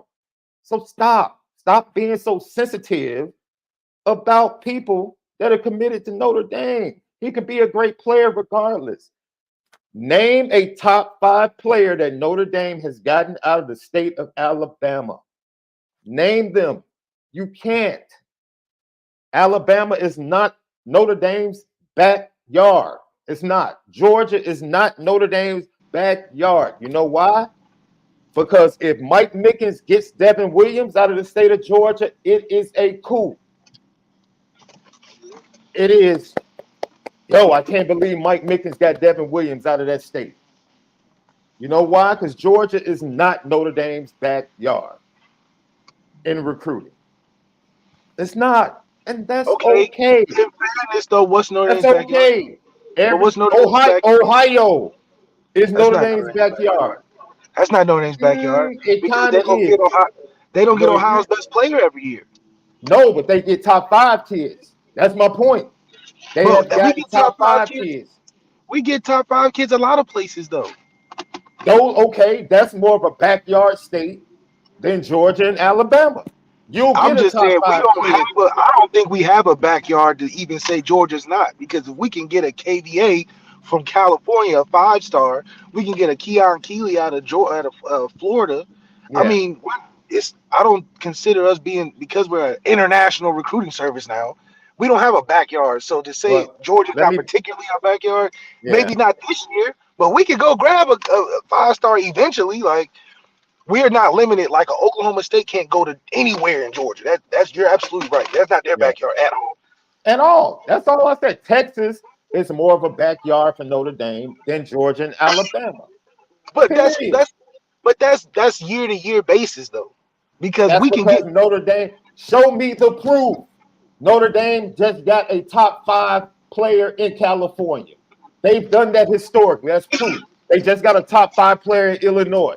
They've gotten top 5 players from St. Louis. Backyard. You can say those are backyard. Give me the proof that Notre Dame has gotten top 5 players out of the state of Georgia and Alabama. They haven't. And there's a reason why they haven't. You know the names? Nick Saban and Kirby Smart. Period. That's it. I would just say it's not our top 5 places. Then that's not backyard. But Notre backyard is a Dame, staple. We don't have a staple like Chicago should be our backyard, literally. I Geographically, agree. Chicago should Indiana, be our Indiana. backyard. If Notre Dame is not getting the top 2 players in the state of Indiana, I don't know. What are we doing? Hell, the top 2 players in Michigan. Exact. Those are backyard situations where Notre Dame has proven they can go to those states and get the top players. Cal Hamilton was a 3-star and was not a top 5 player in the state of Georgia. Wrong answer. Once again, name a top 5 player in the state that Notre Dame has got in Georgia and Alabama.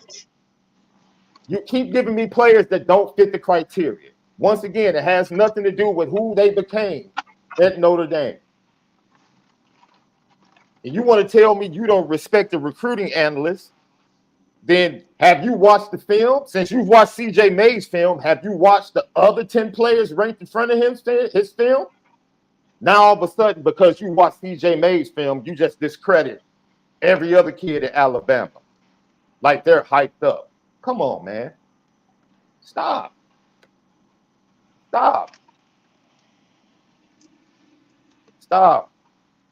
Chicago was the backyard. St. Louis, backyard. Michigan, like you said, left backyard. Ohio. But how many backyards does it? See, I think that's I don't know. Maybe I have to find a different word. No. Like, what's Alabama's backyard? Alabama, but that's not and us. Texas and Georgia. Every program has a backyard left. They should, if they know how to recruit. Are we saying backyard because of region? Because we're naming regionally while they're backyard. No, we can't say proof. anything. Proof. Name the top 5 kids that you get from that state. Notre Dame their brand is strong because they have multiple states that they've gotten top 5 kids from in recruiting. Virginia, they've gotten top 5 kids. Hawaii, they've gotten top 5 kids. California, they've gotten top 5 kids. Illinois, they've gotten top 5 kids. Ohio, St. Louis, Michigan, Indiana, Arizona recently, top 5 kids. Heck, hopefully we just talked about Derek Meadows, top 5 kid in Vegas. So yes, Notre Dame is a national brand. Absolutely.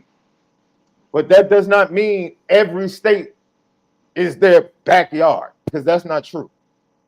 That's not true. And it still doesn't mean that they can't recruit everywhere. They can. They do.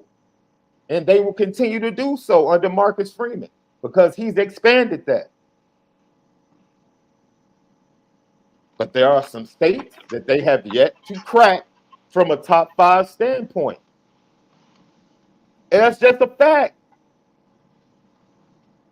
That's a fact.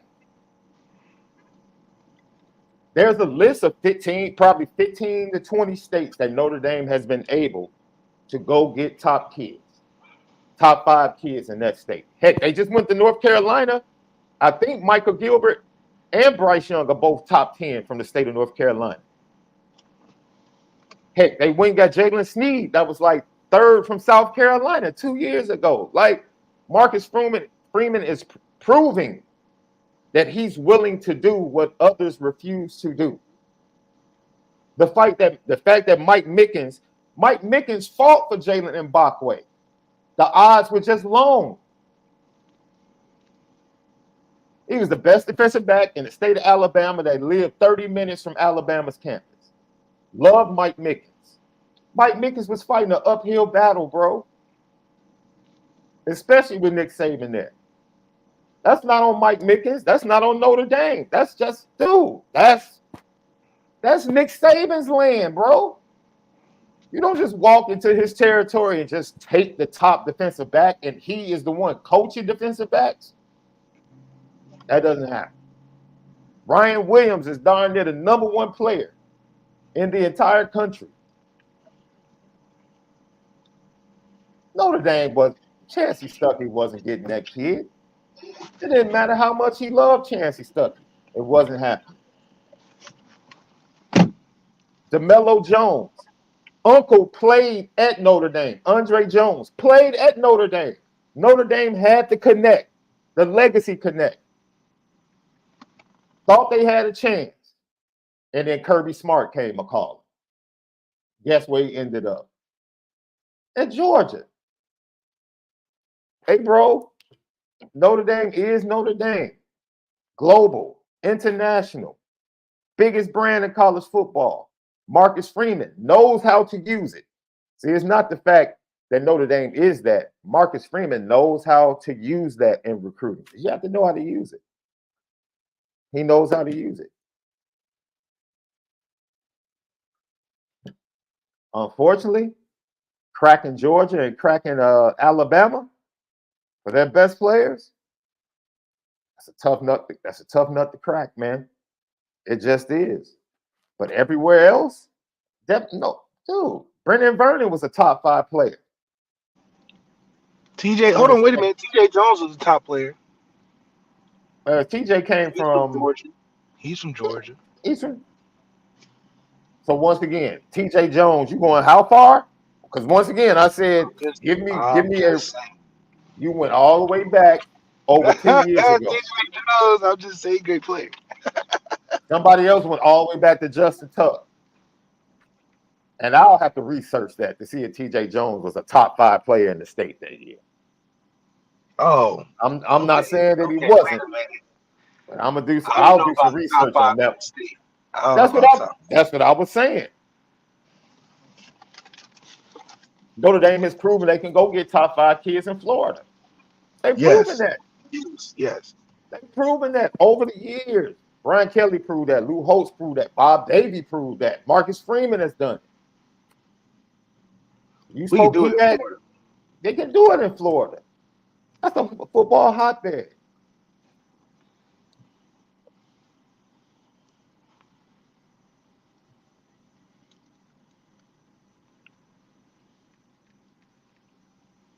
Dude, you keep making it worse. Give me some quality names. Now you bringing up Cole Mullins. Stop. Now you reaching, bro. You just reaching and just throwing names. Stop. Give me a top talent, top 5 out of the state of Alabama and Georgia that Notre Dame has got. Ooh, there is none. Stop just throwing names. Stop. Woo. Lucky Lefty podcast. Yeah. Great show today, Left. That's right. You know what time it is.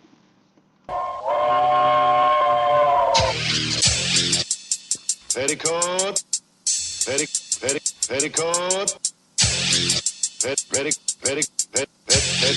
Petticoat Junction.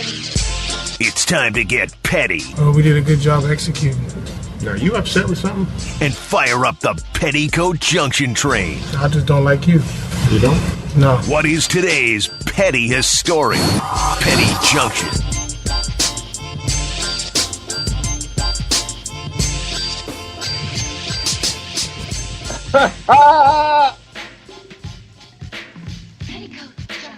Yo, Petty Junction brought to you by Nora Whiskey at NoraWhiskey.com. That premium American whiskey at NoraWhiskey.com. Man, the chat is the best, bro. Lilo Galante said Matt Salerno was top 2. Yeah, Hey, yeah.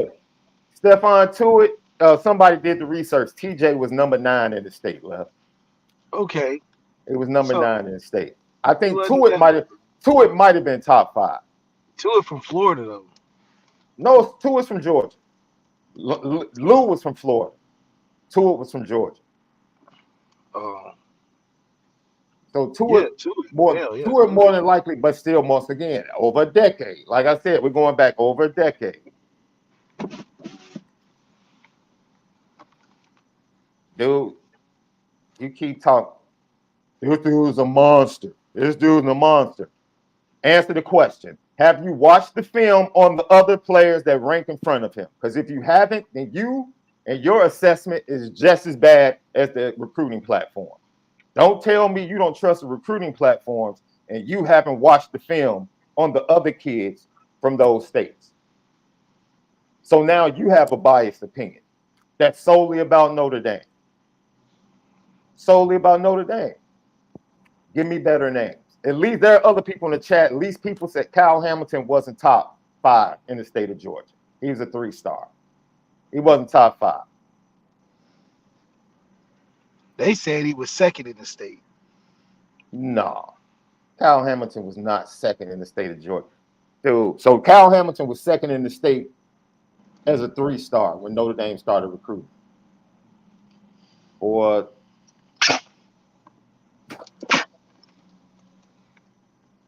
man, Kyle's a oh perfect man.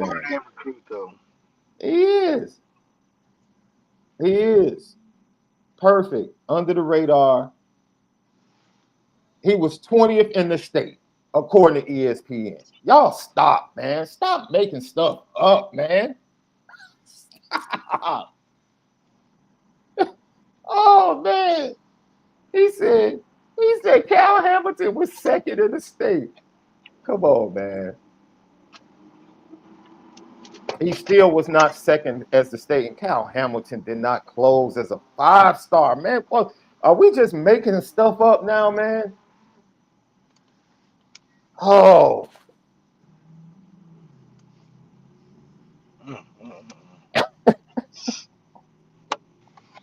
I love Notre Dame fans, bro. They will fight for Notre Dame tooth and nail to the death, bro.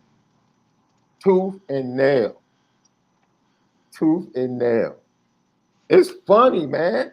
That's because that's the best fan base in all of college football. Absolute best. Absolute best. Dude, this conversation has cemented it, dude. And somebody in the chat said Georgia is not a recruiting hotbed. I'm done. I'm done, Left. Georgia's not a recruiting hotbed. I'm done. Good grief. I'm done, man. I don't know about that one. Oh, boy. Check this out, man. Pat Mahomes Sr., my man. That's special blend, Lamar. That's a special blend. It's a special blend. I flew these in from Cuba. I had them shipped in from Cuba just for this occasion. He said he's smoking that special blend, that Lamar Jackson, bro. That cat Pat Mahomes Sr. is always, yo, got the best son in the game to talk about, man. That's man. Now ESPN doesn't count. Okay, let me go to 247.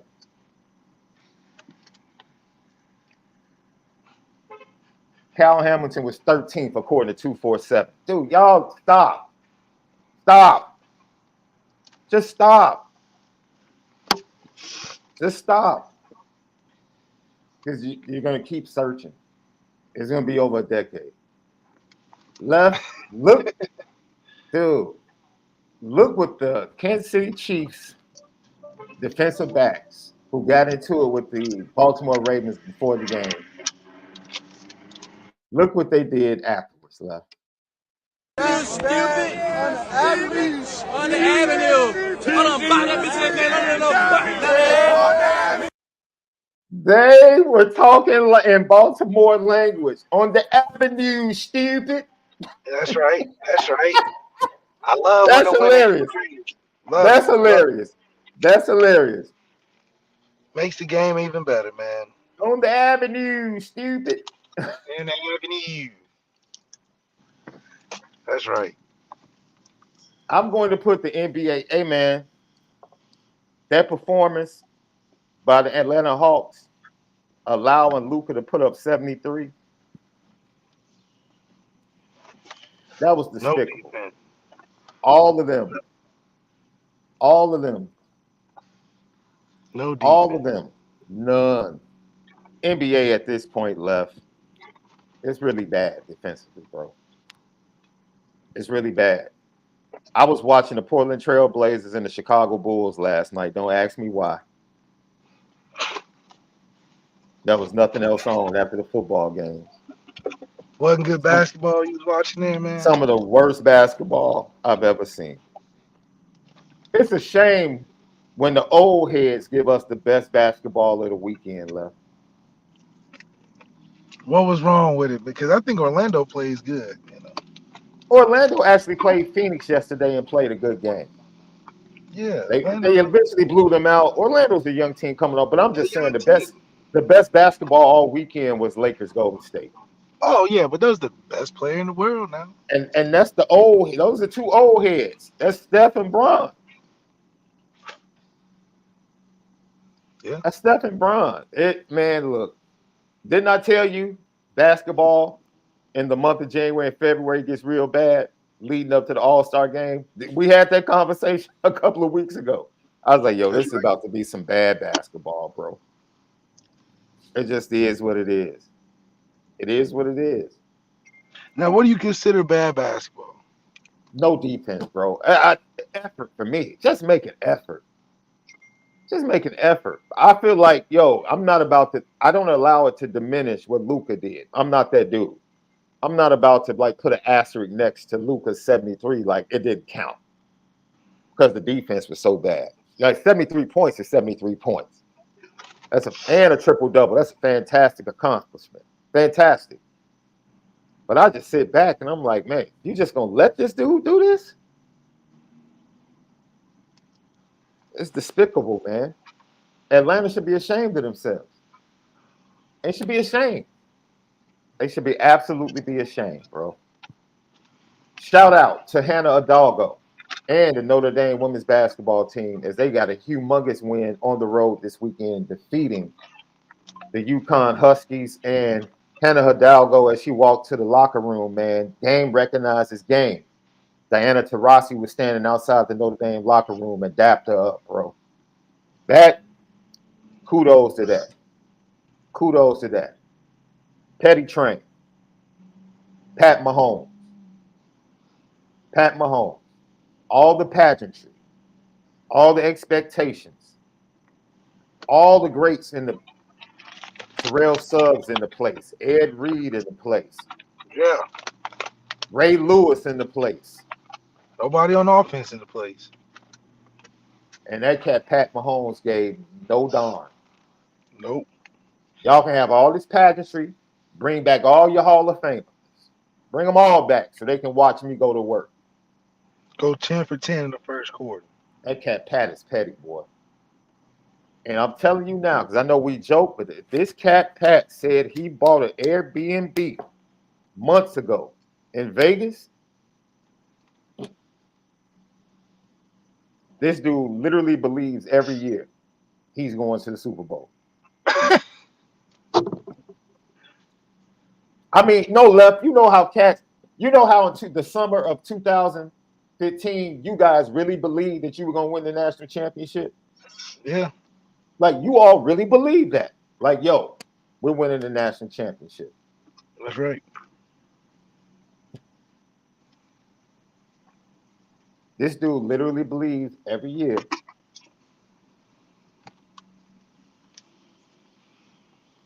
Man, I don't care who's around me. What's my wide receiving core? Okay. I think UConn was ranked 8th, D-Dub. I think no, Notre Dame was 8, UConn was 6 at the time of the game, if I'm not mistaken. Yeah. If I'm not mistaken.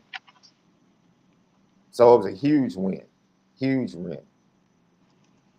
And it was at their place.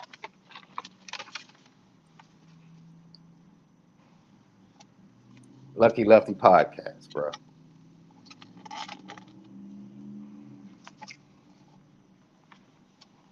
Did we miss anybody? We gave shout outs, put people on the petty train. I could get super petty and put Lamar Jackson on the petty train, but For what? he just came up short. That's all. Oh. That was petty. That was petty on my part, right? Yeah. Yo, so for left, hey, check it out, man. About 7 o'clock Central Time, LuckyLeftyPod.com, man. I can't wait for you guys. Is this the colorway you guys want? The black and white? Because a lot of people say they like the black with the white bill. Yep. Left, you have black and orange, right? In Fashion Geek, we trust. Oh, always. Michael Parks, you put Travis Kelce on the petty train? What did Travis Kelce do? I didn't see anything other than him being Travis Kelce. He did the whole, you got to fight for your right and all that.